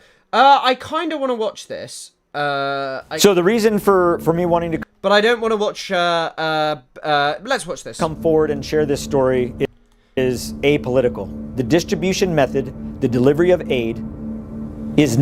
By the way, also, I just want to say, there was a guy who shouted at me, but notice how he didn't answer any of my serious questions on that previous one. Like, hey, the problem with the GHF is that it's giving food that people need water for. Like, it's also not delivering it to the people who actually need the aid the most. People was like, why don't we see photos of those people? And it's like, hey, because those people are stuck in, I don't even know where the fuck they are, in tents, in wherever. Not being done in line with American values. 20 Palestinians were killed while trying to get to food aid distribution sites. Except Israel's presence in Gaza. I mean, he's right about that. Yeah, except Israel's presence in Gaza, is it? My name is Tony Aguilar. I'm a retired Lieutenant Colonel Green Beret from service. I'm a burger server of killing children in different places. In the United States Army. I served for a career of 25 years. I've deployed to Iraq. Do you know the funny thing is that the US government, this is mentioned on Blowback somewhere, in Afghanistan, the US government, there were figures who wanted to use starvation in Afghanistan to, like, starve out, because an actual colonial technique is starving out certain places to, like, basically control the aid, and so you can defeat militants that you can't otherwise defeat them. But yeah. You know, it's not surprising. So, like, this guy is like, yeah, the burger fighters. Yeah. He served in Iraq, where they killed innocent people. Afghanistan, where they killed innocent people. Afghanistan in combat operations and numerous other operational deployments. So I spent a considerable amount of time in Gaza during my 45 days in Israel. You know, also, by the way, this guy would have been dropped and there would have been a way bigger scandal about this if it was actually true. But you know, the Gaza Humanitarian Foundation came out to, like, smear this guy. They even came out with, like, I'll see if I can find it. The Gaza Humanitarian Foundation literally came out with, like, videos about how this guy was, like, texting them, begging for his job back and stuff. And I think this shit might have all just been fabricated. That the Gaza Humanitarian Foundation might have done this intentionally. I was under a contract by UG Solutions, which is the security apparatus under the Gaza Humanitarian Foundation. I felt it was a noble cause. I felt it was a good mission to feed the people of Gaza. So I did sign up and go on the contract. What is this fucking video? You know what? I'm not watching this. I'm going to watch one of the different... The IDF gave us, SRS... McMercenary. UG, they gave us our marching orders. They told us which sites we would deliver from, when we would deliver. Breaking points, right. It might be better than this one because I hate the noise coming off this one.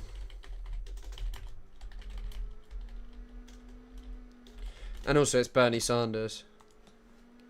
How long is it? Is it really long? Let's have a look. It's 46 minutes. Ugh. We are very fortunate to be joined in studio this morning. Tony Aguilar. I'll see if there's a slightly shorter one.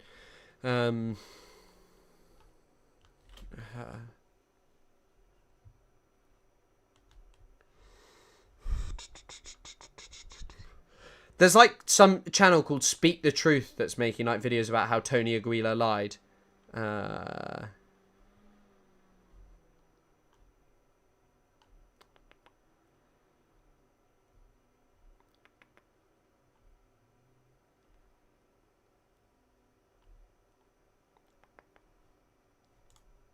I believe that the Gaza Humanitarian Foundation is complicit in war crimes, and that Like, I don't know why this isn't mentioned. One of the key figures in creating it, Erez Witzman or something. I spoke about this in my video about Wienerman, actually. I spoke about this in my video about,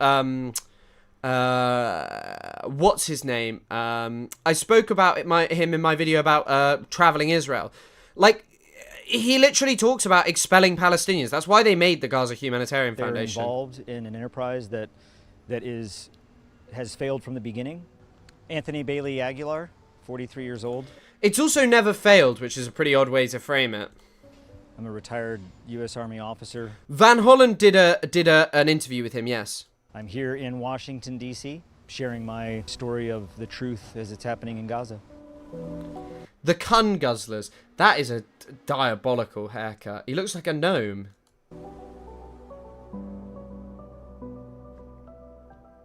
Sorry, he doesn't look like a gnome. He looks like a fucking Smurf. Bro got the Papa Smurf trim. As you can see, we're about 40 meters from the edge of the food line. Saying thank you, thank you. There are UG contractors that are in. Establish the Zionist regime. I recommend you check out Mawadi Rashid. I've not heard of that. If you want to read Saudi monarchy helping the British to establish the Zionist regime, never read about that, never heard about that. That does sound interesting. Gaza that are utilizing non-lethal munitions and lethal munitions in unauthorized But another guy also said about none of them get training of how to use these weapons. in ways that they haven't been trained. It is like a troll doll. In ways that are the inappropriate use of those methods, and people are getting hurt. Palestinians are getting hurt.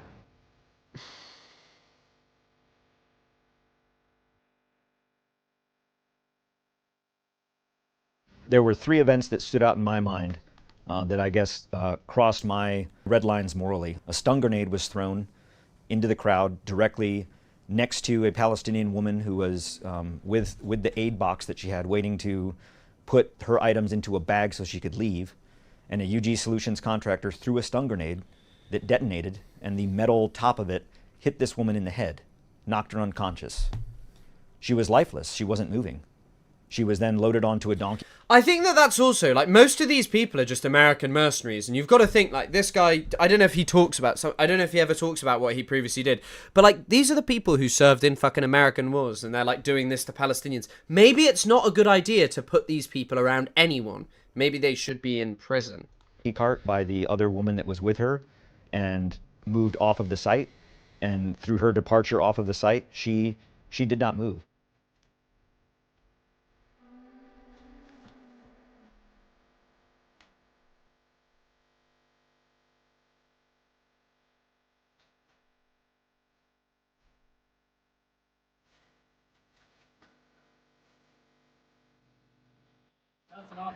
Also, by the way, that guy who went, "You're trusting Hamas," about, like, the Gaza Ministry of Health. It's also like, hey, bro, first of all, Israel is the one blocking everyone else from going in. Israel normally notes that the Gaza Humanitarian, not the Gaza Humanitarian Foundation, the figures coming from, coming from the Hamas Ministry of Health are generally reliable. You can look at this from previous Israeli genocides, and so, yeah. On the 29th of May at site. It's actually pretty surprising a guy like this has this much of a conscience. I mean, do you know about, when everyone was talking about Biden pardoning, Trump pardons Eddie Gallagher. This guy is fucked. This guy was a Navy SEAL leader who was, like, intentionally getting his team involved in, like, just potentially getting themselves killed so he could go and kill people. Killed multiple children, alleged to have killed, like, multiple children, innocent people, like, do all of these things. And, yeah, like, Trump pardoned him, and all of his, a lot of his team spoke up. And then on the stand, when one of them had immunity, he just, like, backtracked. Like, he said, I was the one who actually killed the person. This guy definitely did it because he was in trouble for, like, knifing a wounded ISIS fighter in the neck when they were injured for no reason. Why would he lie about this stuff? Is it like, clout or to delegitimize whistleblowers? Legitimate question. I don't think this guy is lying about this stuff. I don't think this guy is lying at all. I think he's telling the truth, because I think everything points to this, and I think Israel is the one who lied, like, initially, and, you know, said, like, oh, we're not killing people, and then you can just see that Israel's killing people. And also, their argument just makes totally no sense at all. Number 4, UG contractors opened fire on a crowd of Palestinians leaving the site. Chris Kyle got a movie made about him, and he still got murked by a psycho boot. I mean, the reason Chris Kyle got killed is so insane. Chris Kyle used to take veterans with PTSD to gun ranges, and then he got shot by a veteran. Right.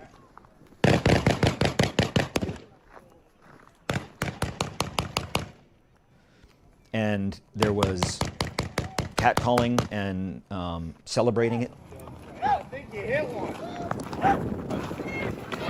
Yeah, this is literally, like, also, we just have the evidence. Like, all of those people, delegitimize him. I was confused, sorry. Yeah, I think that, also, by the way, the Gaza Humanitarian Foundation is clearly employing the same propagandists who run Israel's general propaganda, because, like, or, like, people who understand how to do it, basically, you know. It is also fairly telling of how fucking awful a situation is that a 25 vet becomes a whistleblower. But also, there's so much evidence. Like, there's so much evidence here, of what is going on. This is, like, there is so much evidence of, like, this being what is happening. Like, you literally have a video here of someone shooting and whooping as they shoot. You have videos of, like... And sorry, also, logically, how does it make sense that in all of the Israeli-controlled areas where the looting is actually happening en masse, which the UN describes... That guy who was shouting at me about the UN trucks getting looted, and, like, the reason that like, having a debate with that guy was pointless. The UN trucks are getting looted, and the UN describes a looter's valley, which is where Israel is. Typical boot. Why do you say boot? What does boot mean? Also, guys, first major update on the setup. I just spent some money on a nice new big desk. Oh, 100%. 100% that this is by design.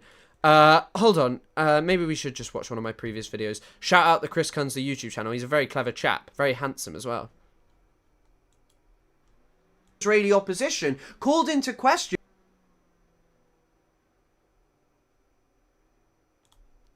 Here you go. Two senior officers who were involved from the very beginning are Brigadier General Reserve Erez Vina. Hell yeah, new desk. I gotta do some adulting, but thanks for keeping so much space for this and for always calling out the US involvement.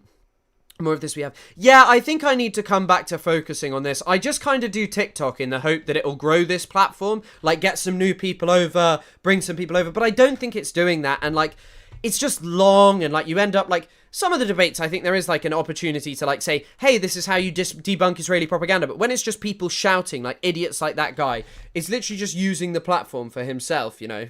But, yeah. Is that Brigadier General? Stop pausing. No, TTYL. I'm going to pause so much. Two senior officers. So, Erez Vina, two of them are close to senior ministers in the government. Siboni, who took part in the closing discussions of the Southern Command, also appeared quite a bit on television, in which he expressed support for operating civilian companies to bring in aid. These are two key figures in building it. And here you have Erez Vina saying in March 2020... earlier this year, talking about, on May 30th, talking about how there is no righteous people in Gaza. This is what they want to do. This is what they want to do. How many genocides is Israel involved in? I mean, directly, the Gaza genocide. I mean, it's also involved in a kind of structure of the genocide in Sudan. I know that there's also Israeli businessmen who are involved in... There are also people who are involved in, like, Congolese stuff. Mercenaries involved in Congo. They were cheering. The bullets were being fired by a UG Solutions contractor in the southern tower of site number 4. A fully automatic machine gun. He was spraying in bursts. And the second... But also, like, just imagine being a mentally disturbed person and just being able to go and kill people. Like, these fucking soldiers, I bet they fucking love it. Shooter was a UG Solutions contractor who was standing on a berm. No, RS Vina is old.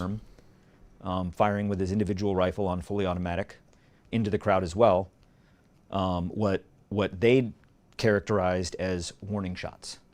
But these shots were being fired at the feet, over the heads, and into the crowd of the departing... Why the fuck are private military companies? Because private military companies are a way of establishing plausible deniability. I also remember in...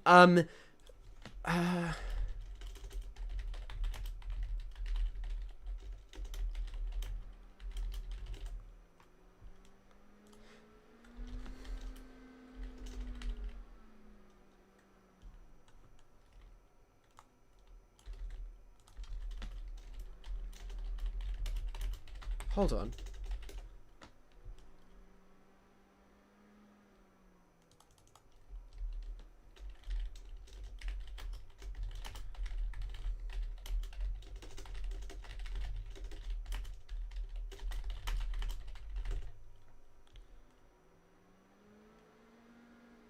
So there's a story which is definitely in I can't remember the exact name of, but I feel like it has something to do with this Jonathan Edema guy. But maybe it's not him exactly. He died of AIDS anyway. I don't know. Like, yeah, he got AIDS and died. But anyway, there was allegedly some guy who had been putting Afghans on hooks like dead bodies and hanging them from the ceiling. There's a lot of money to be made in war. Like, one of the things is like, the US spent $3 trillion on Iraq? Yeah, that money didn't disappear. That money went somewhere, you know?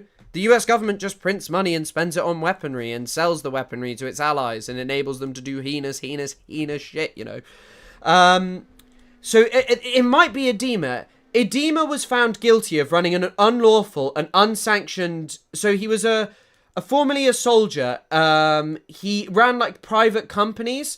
He was found guilty of running an unlawful and unsanctioned private prison in Afghanistan, torturing Afghan citizens. Edema had been falsely portraying himself as a US government special forces operative on a mission to apprehend terrorists.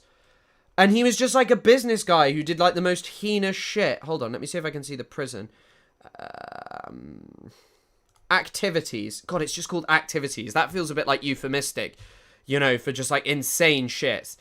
Edema led a group he called Task Force Sabre 7, consisting of 2 other Americans and several Afghans. The group may have been operating in Afghanistan with independent backing or with funds from the lawsuit settlement had won a few years earlier. He frequently interacted with reporters, often going to great lengths in his interviews to stress connections with the CIA and Special Forces. Some supporters suggest that he was a member of an unspecified covert operations unit, reactivated and positioned to hunt for Osama bin Laden as part of Alex Station. A relationship to the Northern Alliance was denied by their official representatives.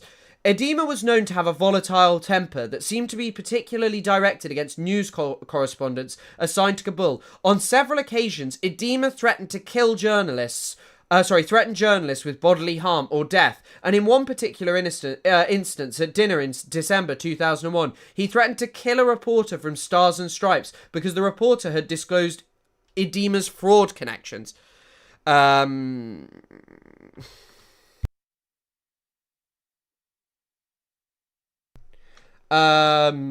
It has been recorded that Edema frequently contacted the Department of Defense through the front office of General William G. Boykin. I wonder if this guy was friends with Tectone's dad. I wonder if they were up to stuff together. So it doesn't actually have any messages about this.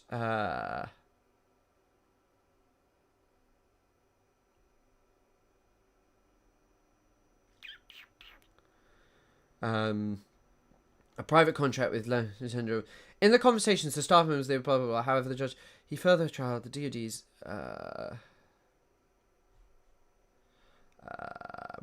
let me just see if I can find out, Jonathan Edema, torture.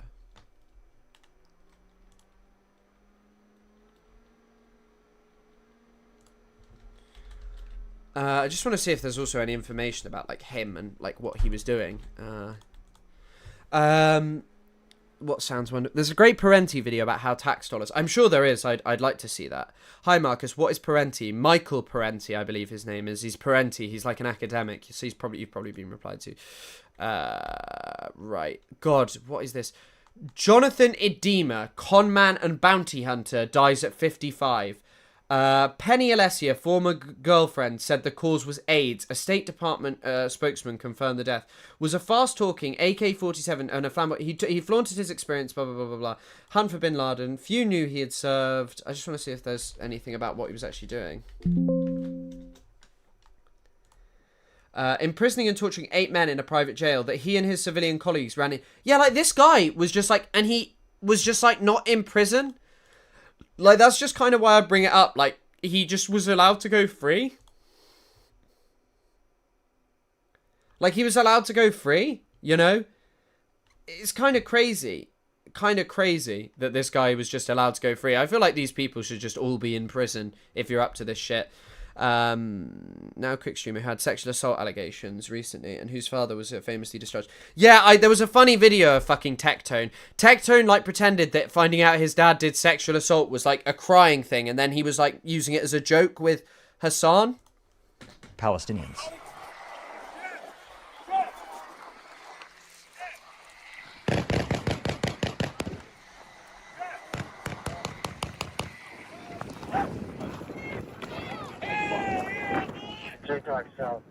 A young boy, hard to tell what his age was because of the starvation. He was very young, say maybe 7 years old.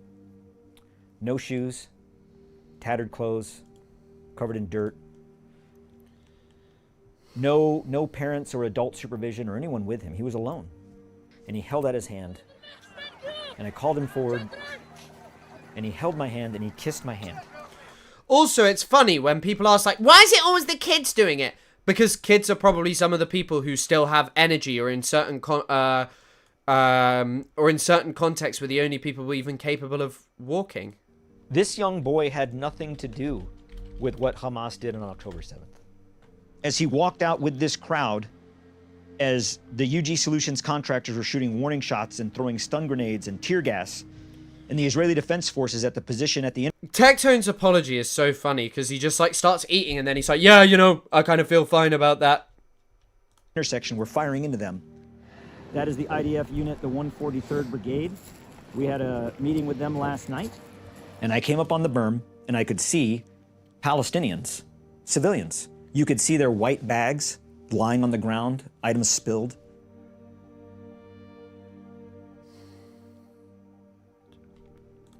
But also, by the way, if there was anything serious to like debunk what this guy was saying, it would be all over media. Notice how there hasn't been. The GHF tried to do it, but yeah.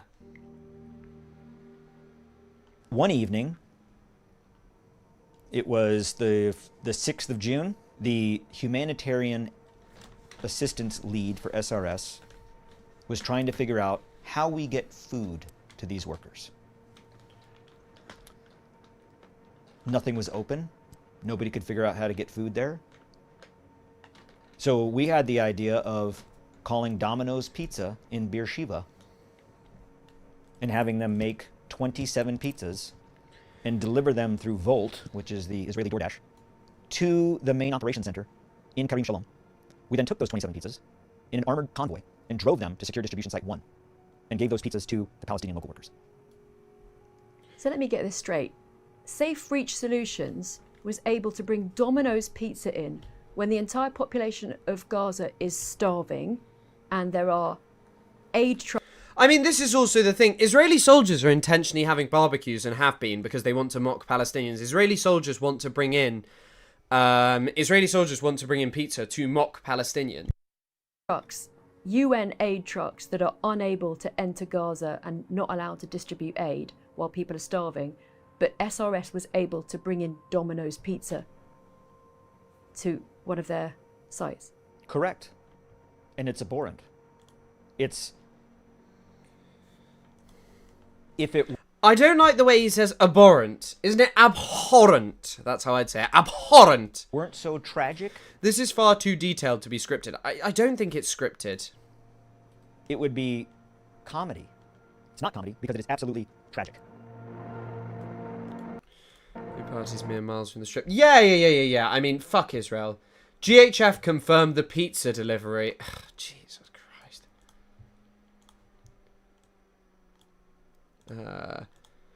Right, I guess we'll do the Jeffrey Epstein stuff now.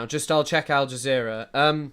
Israel's maybe we should watch this. far-right National Security Minister Itamar Ben-Gvir, along with a large number of settlers, have...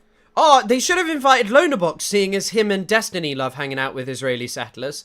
Made an incursion into the Al-Aqsa Mosque compound in occupied East Jerusalem. Ben-Gvir openly led a prayer there, becoming the first Israeli minister to do so. Jordan, which oversees the site, has condemned the incursion, calling it a blatant violation of international law. Saudi Arabia, too, has called it a provocation that's fueling the conflict.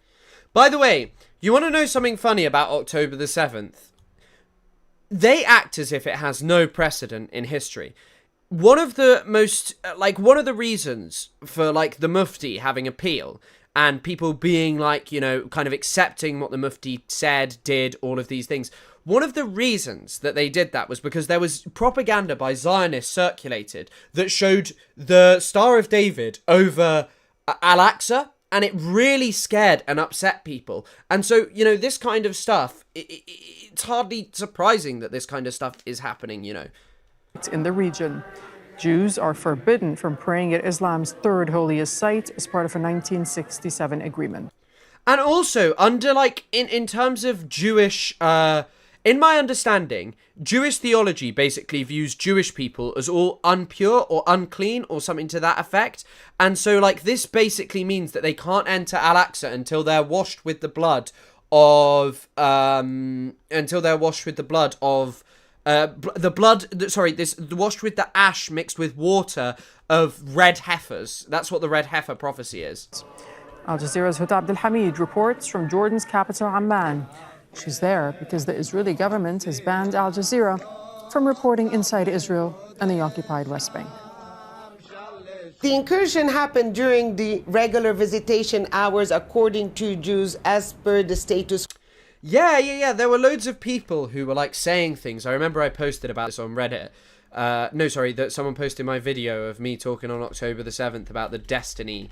On the Destiny Reddit, and they're like, the Palestinians, someone stepped into their magical building, and it's like, hey, that's just not what we're talking about here. Agreement, but that's where it stops.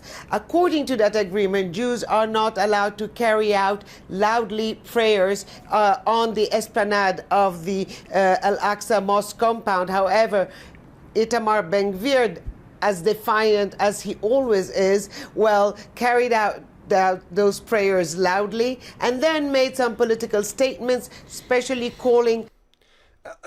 all of these people have also spoken openly about rebuilding the Third Temple, i.e. destroying the Al-Aqsa Mosque, one of the most beautiful and historical buildings in historic Palestine. And also, by the way, that is also part of the genocide, to erase Palestinian presence from that.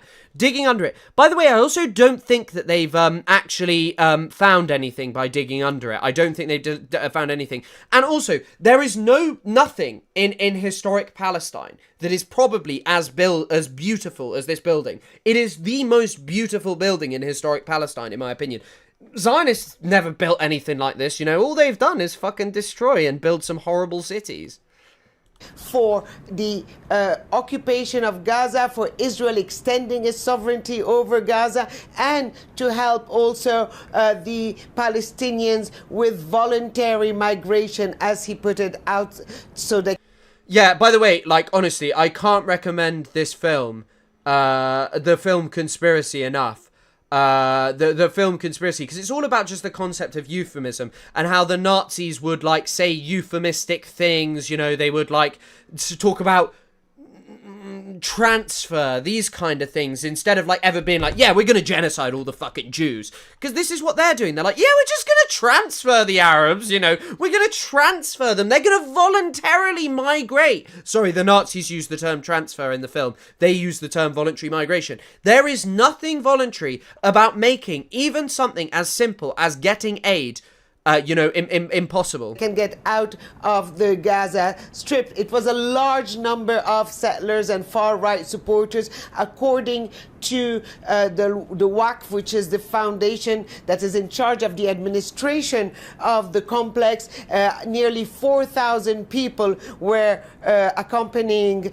The Ottoman Empire protected the place and let every religion come and pray. There's actually a funny anecdote about that. Well, it's not funny. A lot of people died. The Nebi Musa riots in 1920, which people often take as an example of, hey, the Palestinians were always killing the Jews. Like, they're always doing this shit. The reason that violence actually broke out on Nebi Musa Day, the film is just called Conspiracy. The reason that violence actually broke out, Nebi Musa is like the birthday of the Prophet Moses. But the reason the violence broke out is because the Ottomans used to station like thousands of troops there every single year without fail, because so many Palestinians, so many people used to come, Christians, and it always used to be a time of religious flare-up. And then the British just had like a few hundred soldiers and it just devolved into violence because the British didn't know what the fuck they were doing. The British even admitted this. I think it's called the Palin Commission in which they admit this. But failing that, it's in either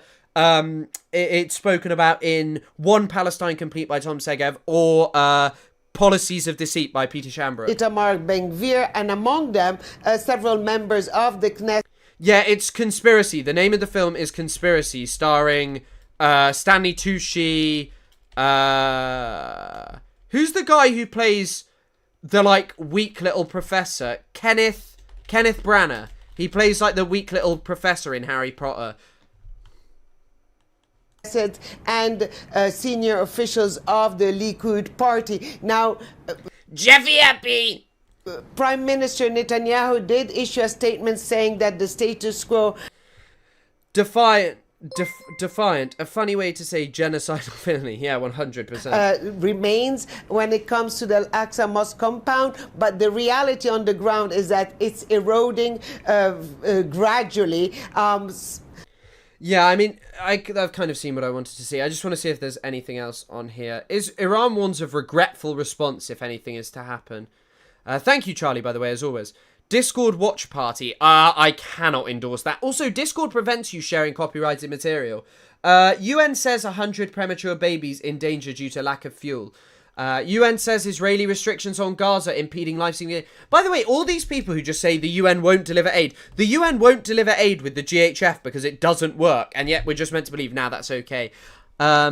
One of the scariest moments I experienced in Jerusalem was when Jalem, sounds like a weird way to say Jerusalem, but I know what you mean, was a new IOF soldier screaming at me he would explode at Al-Aqsa so that Arabs couldn't have it. Really? Fucking hell. Thank you, Nola, for being a member. Jesus Christ.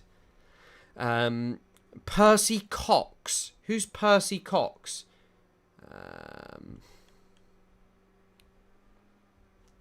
No, that's Charlie Kelly, son of Frank Kelly. Frank Reynolds.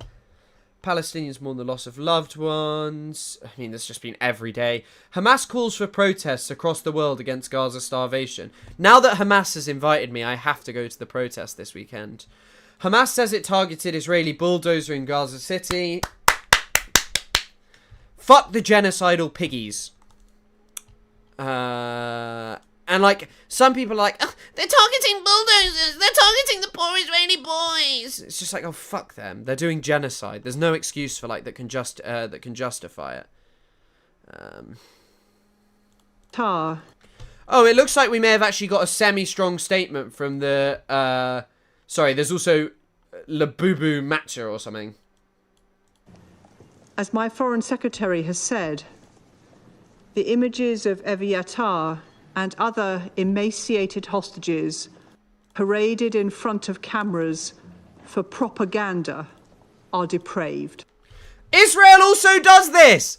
Israel recently filmed a Palestinian man who like spat at an Israeli soldier. They sent They sent this Palestinian man to a maximum security prison and, like, filmed it. Israel literally has, like, news segments where they go to the jails and, like, film Palestinians being abused. Like, this is insane. There's a video of Ben-Gvir doing it.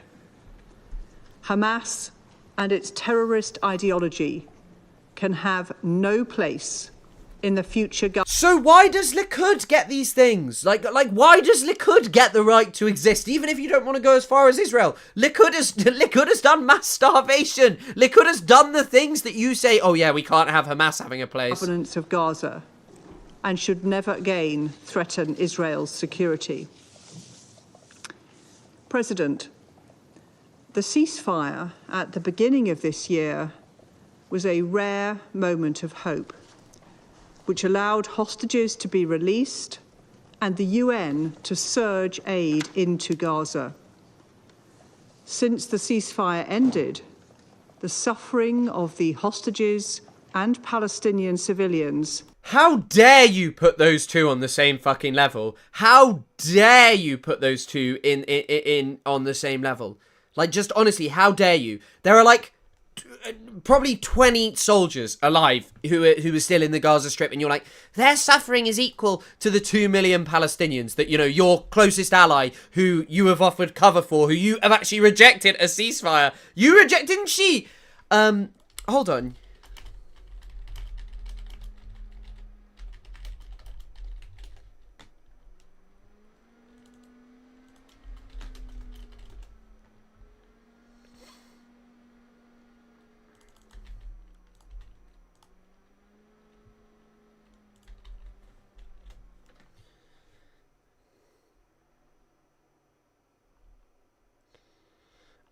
I'm sure she voted no.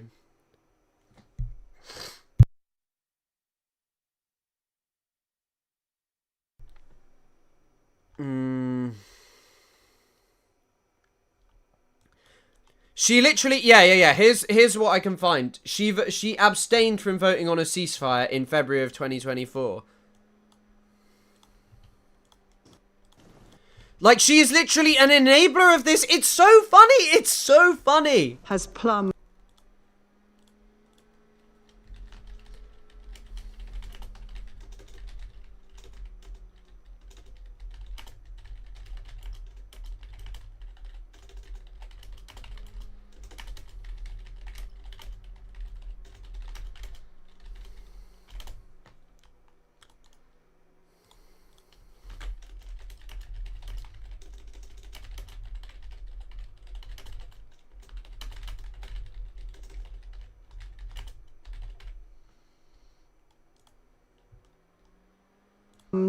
New and shocking.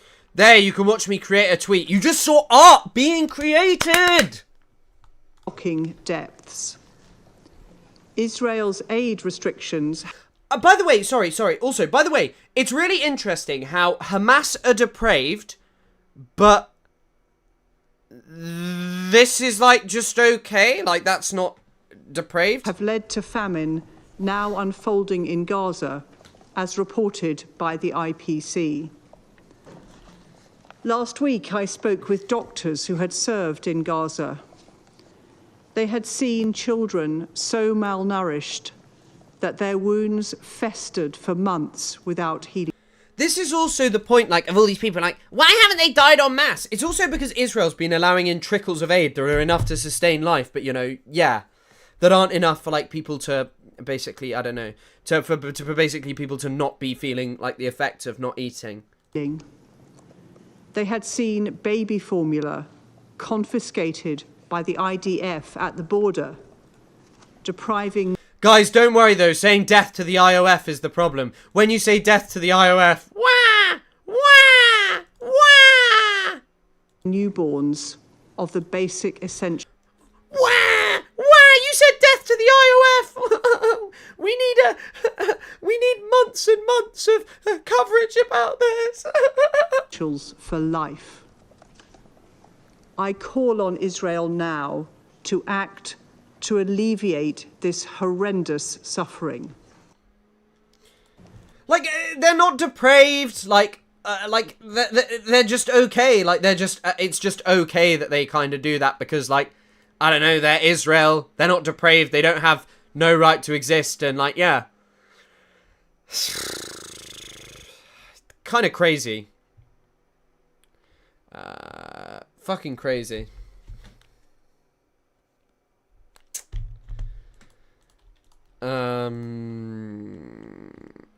All IOF are Gerber babies, didn't you know? Yes, they were all babies. Baby IOF soldiers. Chris, I can't with you. Thank you. Man's got a tweet. A man's got to send his tweets. I haven't tweeted much recently. Why even say this? You call on Israel to act. Oh, really? Yeah. The quiet part loud. Oh, I mean, Israel is starving the Gaza Strip, like, categorically. Right. Let's finish up, because I've been live for too long for my liking. Too long. We're going to learn about what was inside Jeffrey Epstein's beautiful, wonderful house. Of course, I know I've been to Jeffrey Epstein's house quite a few times, at least once or twice. That's why I'm hoping that Trump doesn't release the Black Book. They didn't realise they were bothering you. Yeah, they'll stop now. It's like when they were all like, I don't like the images coming out of Gaza, and they cried those fake little crocodile tears when they're the ones who made this happen. Like, they're the ones who made this happening. I don't fucking know. Right. Chris, you are begging to get clipped there. Wow, Chris. Yeah, I mean, seeing as I was 18 in 2019 when Jeffrey Epstein had been imprisoned, and if I had gone to Jeffrey Epstein's island, I also would have been a child. I'm not so fussed if it gets clipped. Chris, don't say that. We've already lost Fidel Castro here. Yeah. As a gift for Jeffrey Epstein's 63rd birthday, friends sent letters and tributes to the wealthy financier and convicted sex offender. I like how they needed to note that. Several shared a common theme, recounting the dinner gatherings that Mr. Epstein regularly hosted at his palatial townhouse on Manhattan's Upper East Side. Ehud Barak, former Prime Minister of Israel, and his wife noted the great diversity of guests. There is no limit to your curiosity, they wrote in their message, which was compiled with others in January 2016. You are like a closed book to many of them, but you know everything about everyone. Bro, this article, you know what, like, I just believe, like, rich people are fucking sadists, that this guy was a guy who loved getting power and influence, like, connecting people, and that the blackmail stuff, I don't think the US acts the way it does because of blackmail. But I think if you're looking down the blackmail line, I think the truth is like, doing business deals and exploiting people, there's quite a bit of fucking plausibility, quite a bit of plausibility with that, because, like, why did he have cameras in his house? And like, that look hidden, by the way. If you were to look at them, you'd be like, yeah, those cameras are fucking hidden, by the way. You're not going to notice those unless you're looking. Why are you writing him letters as the Prime Minister of Israel, saying, former Prime Minister, there is no limit to your curiosity? Bro was tired of killing Palestinians, so he went to just do creepy shit with Jeffrey Epstein. The media mogul Mortimer Zuckerman suggested ingredients for a meal that would reflect the culture of the mansion. A simple salad, I bet you it was Israeli salad, would enhance Jeffrey's sexual performance. And the director, Woody Allen, described how the dinners reminded him of Dracula's castle, where Lugosi had 3 young female vampires who serviced the place. By the way, I think that's actually, like, I was not like a big avid Jeffrey Epstein watcher. I think, like, I think that, like, the thing is that, like, when it came to Jeffrey Epstein, I think that, like, this is well known that he was always surrounded by, like, young fucking kids, you know, like, young women, like, really barely legal young women, sometimes, like, 15 and 14, which is, like, it's pretty, I mean, he was a paedophile, he was a convicted paedophile. I'm not going to get sued by Jeffrey Epstein for saying that. Can you post a link to this article? Yeah, it's cool. I will after. So this is Being Neighbours. My wife, Soon Yi, and I have been invited for dinner many times. Always accept, always interesting. Wide variety of interesting people at every dinner, just about. Politicians, scientists, teachers, magicians, comedians, intellectuals, journalists, and etymologists. Wait, you mean to tell me this wasn't about Hamas/freeing Gaza and Israel wanted to conquer Gaza all along?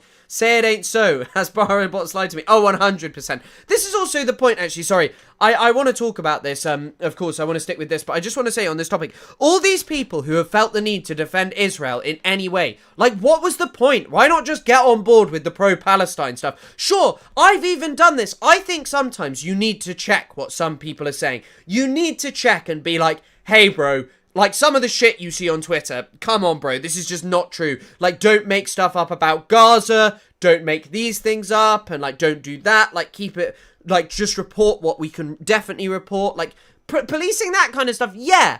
But, like, just going out and being like, well, actually, Israel's actually just trying to, you know, do this thing, and everyone's lying about this story just to, like, justify Israel, you know, like... If I had a grandson, I would want them to be like Chris. You must make your grandmother proud, Chris.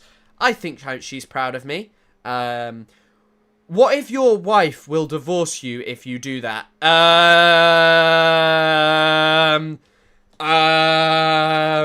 think that's kind of a hard situation where you shouldn't have married an IOF soldier who's a genocidal maniac. Because, like, he'd be like, no, she just has, like, okay opinions.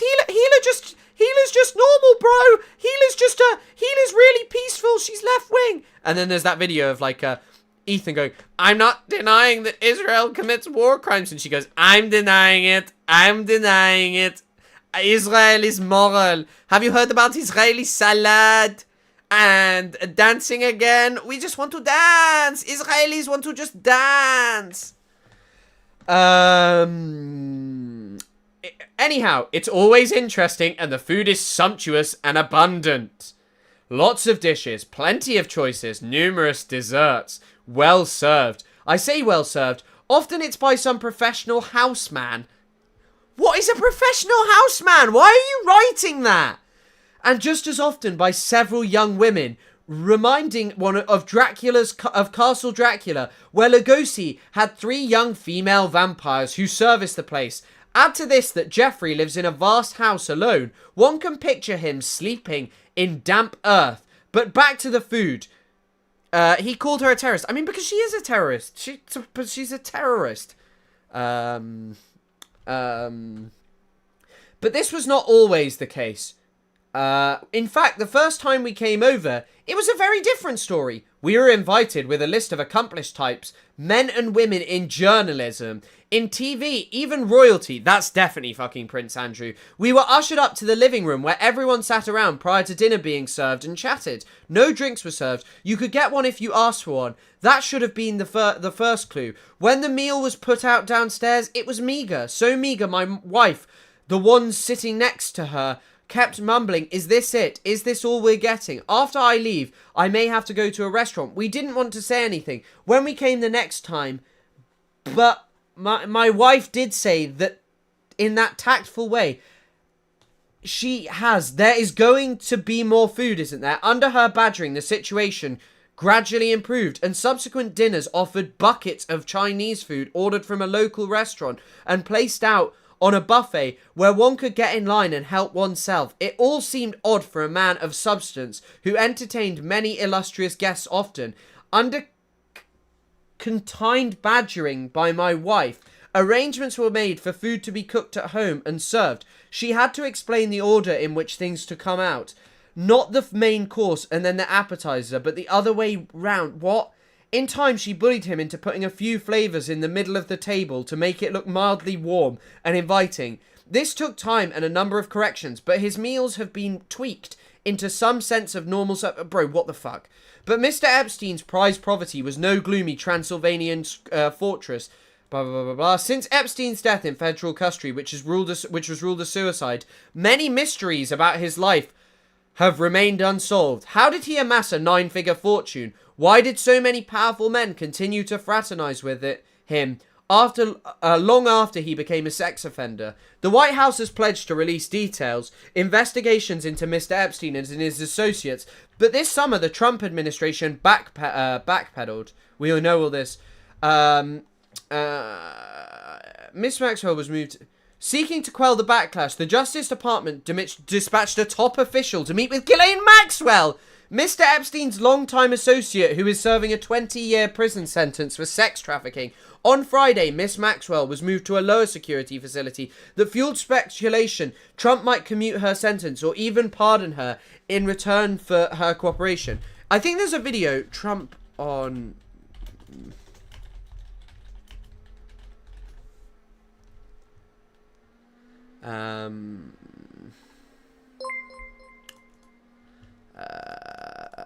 sorry. You sound like Doofenshmirtz from Phineas and Ferb. When? My knowledge of high-class dinner parties makes this hilarious. The German impression. Oh, that was an Israeli. Hummus. Hamas. No, read the last line of the letter. The large phone and computer at his right hand does take some of the relaxed home cooking atmosphere out of it. But one can't have everything. Not at Castle Dracula. Fucking hell, you were right. The letter is unhinged, but it was written by Woody Allen, right? Who has some, like, pretty odd allegations against him as well. So, yeah. How do you do the thing? How...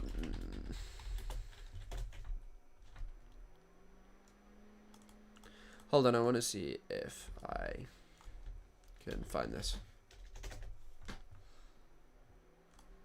Yeah, Trump likes Ghislaine Maxwell. Mr. President, the other day a reporter asked you about Ghislaine Maxwell. You said, quote, I just wish her well, frankly. I've met her numerous times over the years, especially since I lived in Palm Beach, but I wish her well, whatever it is.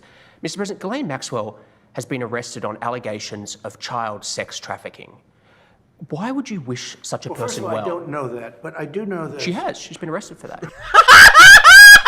She was arrested when he was... Was she arrested when he was president?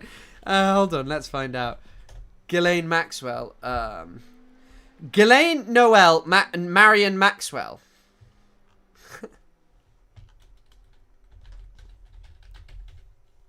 When was she arrested? Yeah, she was arrested under Trump. She was arrested in July 2020. Trump was still in power. Like, what the fuck? He didn't know what she's, Yeah, oh yeah, I mean, I think Trump is allegedly a sex offender. Of course, I can't say that. Friend or boyfriend... Epstein. ...was either killed or committed suicide in jail. She's now in jail. Uh-huh. Yeah, I wish her well. I'd wish you well. I'd wish a lot of people well. Good luck.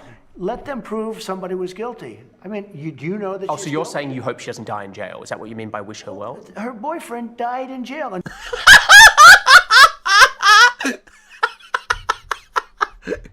her boyfriend died in jail! People are still trying to figure out, how did it happen? Was You were the president! You were the president when it happened! Suicide? Was he killed? And I do wish her well. I'm not looking for anything bad for her. I'm not looking bad for anybody. I'm not looking bad for anybody. And they took that and she's a child sex alleged child sex trafficking. Big deal. But all it is her boyfriend died. Her boyfriend died. He died. He was your friend. He was your friend. I hear I'm waking up everyone in your family. Jail. Was he killed? Was it suicide? I do. I wish her well. Oh, what a beautiful story.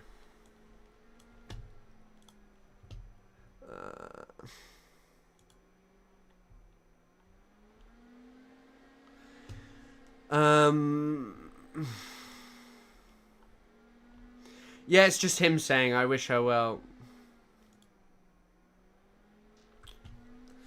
Oh, shit, I've never seen this. She say anything about me? Trump raised Ghislaine Maxwell link with AIDS. Oh my god, this was 1 year and 3 days before October the 7th. I don't think that's a coincidence, if you ask me. I want to see if there's another video of him wishing her well. Yeah, there is another video of him wishing her well. Ghislaine Maxwell is in prison, and a lot of people want to know if she's going to turn in powerful people. And I know you've talked in the past about Prince Andrew, and you've criticized Bill Clinton's behavior. I'm wondering, do you feel that she's going to turn in powerful men? How do you see that working out? I don't know. I haven't really been following it too much. I just wish her well, frankly.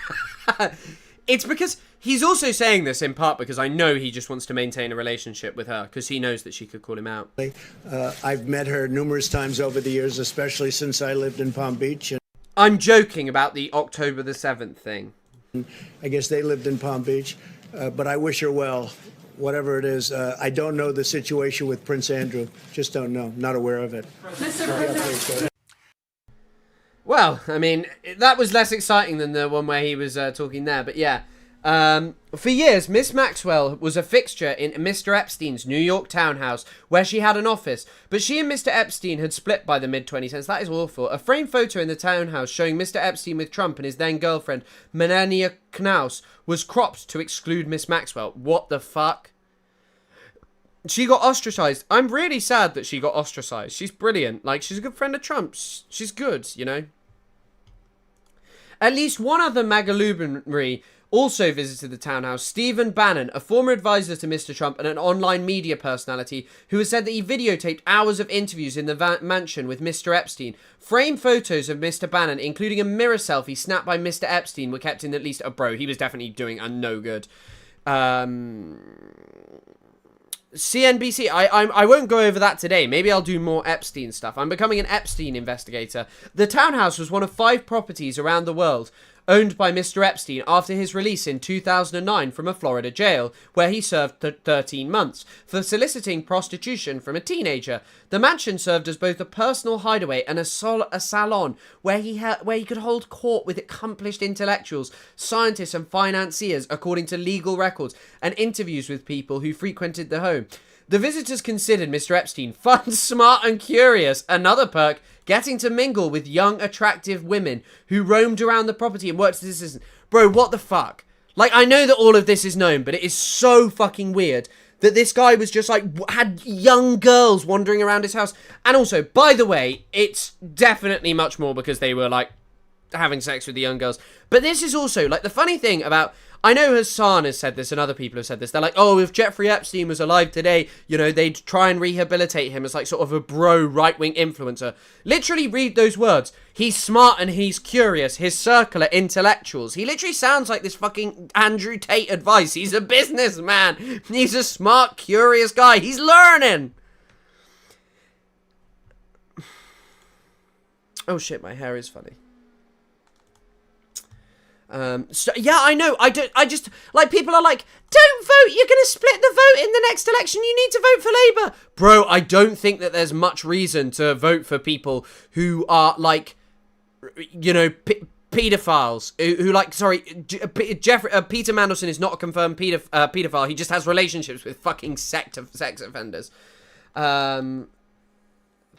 Jesus Christ. The townhouse, a stone's throw from Central Park, was sold to Mr. Epstein by Leslie H. Rexner, the billionaire owner of L Brands. Mr. Epstein renovated and redecorated the mansion in an eccentric style. Dozens of framed prosthetic eyeballs lined the entryway. A sculpture of a woman wearing a bridal gown and clutching a rope was suspended from the central atrium. So, I mean, that's what we see at stuff. What the fuck is this? Imagine going to this fucking house. Like, yeah, I'm sorry. This guy is definitely, definitely. I'm going to come out and say it. I think Jeffrey Epstein might have been a paedophile. In the ground floor dining room, Mr. Epstein entertained a rotating cast of celebrities. It keeps mentioning that he's doing this. Photos show that guests sat in leopard print chairs. I mean, that's really very gauche. Around a large rectangular table. Why would you do that? Occasionally, attendees said in interviews, a magician performed. Sometimes a chalkboard was wheeled out so a guest could sketch a diagram or write a mathematical formula. Epstein preserved a map of Israel drawn on a chalkboard with Mr. Barak's signature in a photo reviewed by the NYT. Photos show a credenza crowded with framed snapshots flaunting Mr. Epstein's connections to some of the world's most powerful, recognizable people. There was Mr. Epstein smiling alongside Pope John Paul II, Mick Jagger, Elon Musk, and Fidel Castro. Is there some text missing here? Also pictured Larry Summers, Bill Clinton, and Richard Branson. Who's this? Who's this in the photo? Is that Hillary?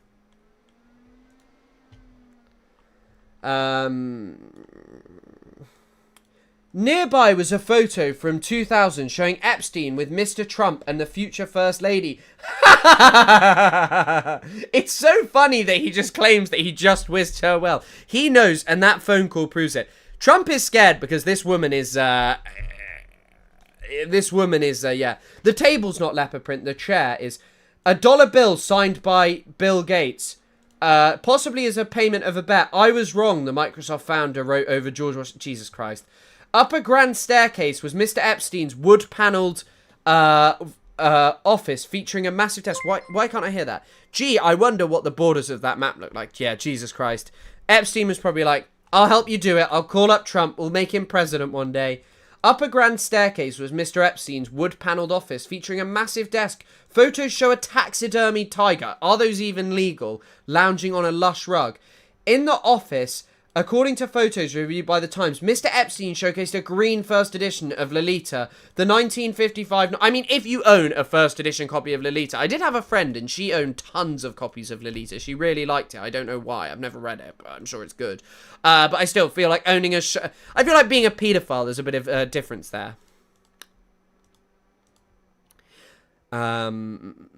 Yeah. Jesus Christ. The 1955 novel in which an intellectual develops a sexual obsession with a 12-year-old girl and repeatedly rapes her. Atop a wooden sideboard were more framed photos, including one of Mr. Epstein with Saudi Arabia's crown prince, Mohammed bin Salman. Fucking hell. Another, that must be the dad, right? Another flight up on the 3rd floor was Mr. Epstein's sanctum, a suite that included his bedroom, the mansion's most infamous massage room, and a cluster of bedrooms. Mounted in a corner above his bed was a surveillance camera. Yeah, bro. That's hidden intentionally. In like a tall room, you are not seeing that. That is done to film people. A second camera can be seen in an adjoining room. Wait, where's the first? I don't know if it's showing this wrong. Hold on. Yeah, there's a network of hidden cameras. In the massage room were paintings of naked women, a large silver ball and chain, and shelves stocked with lubricant, according to the show photos reviewed by The Times. Epstein regularly directed teenage girls, some recruited from middle schools in Queens, to massage him whilst he was naked. Sometimes he masturbated in front of them, according to court records and interviews with victims. Sometimes he raped or assaulted them. No surveillance cameras were visible in the photos of the massage room. I reckon that's because where he was doing the raping. An earlier collection of letters. By the way, apparently there's no list, but there is something with like names and DVDs and stuff. Where were we? An earlier collection of letters presented reflected an era of his life before he was arrested. That book included contributions from Mr. DJ Trump and Mr. Clinton, among dozens of others. The WSJ reported, Mr. Trump has denied a report in the Journal that he contributed a sexually suggestive note and drawing. I've never done a drawing in my life! I don't draw. Mr. Trump has denied, oh, fuck's sake. Has denied, he has sued the news organization for defamation. Mr. Clinton's spokesperson has said that, I'm sorry, you cannot go to someone's house where he has any, like, would you not just find it weird if anyone you knew was just like, yeah, this is my 17-year-old servant. Bro, that like 17-year-old assistant. I don't need an assistant. I just sort of meet rich people. Oh, lucky you get to see TrueAnon Live. You get to meet Brace Belden. Oh, lucky you. Very handsome guy. But yeah, like, just... I feel like if they just hang around with, like, young kids, I feel like it's weird. Hold on, let me see if I...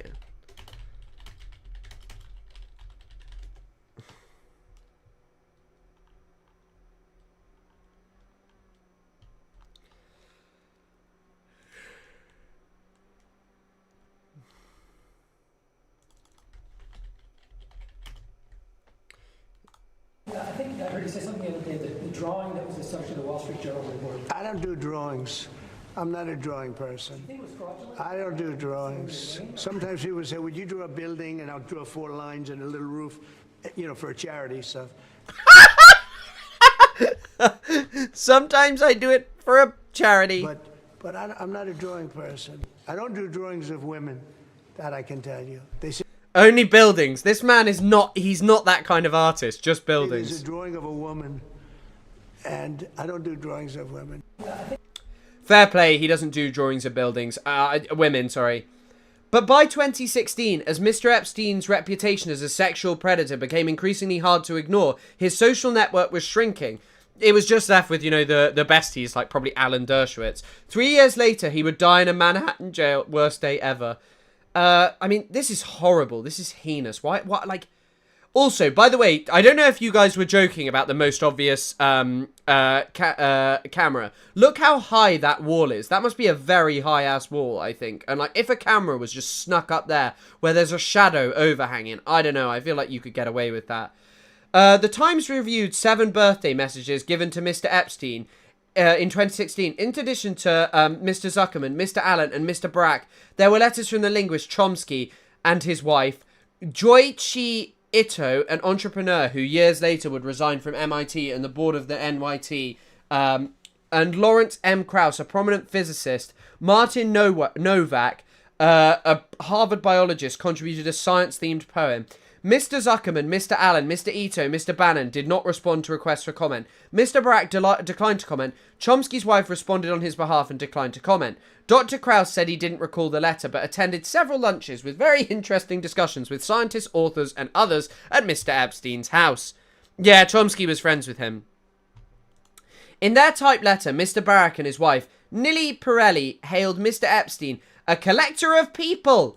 The letter concluded, may you enjoy your long and healthy life, and may all of us, your friends, enjoy your table. By the way, this guy was a convicted sex offender at this point. I mean, fucking crazy. His house is fucking awful. Like, you have so much money and yet so little taste.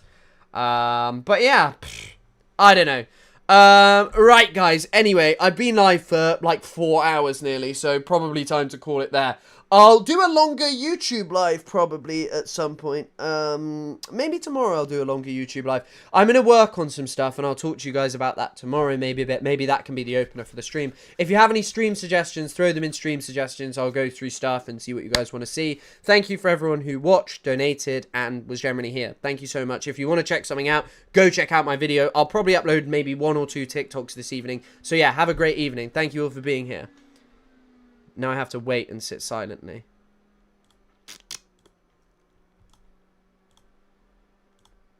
Thank you so much. If you want to check something out, go check out my video. I'll probably upload maybe 1 or 2 TikToks this evening. So yeah, have a great evening. Thank you all for being here.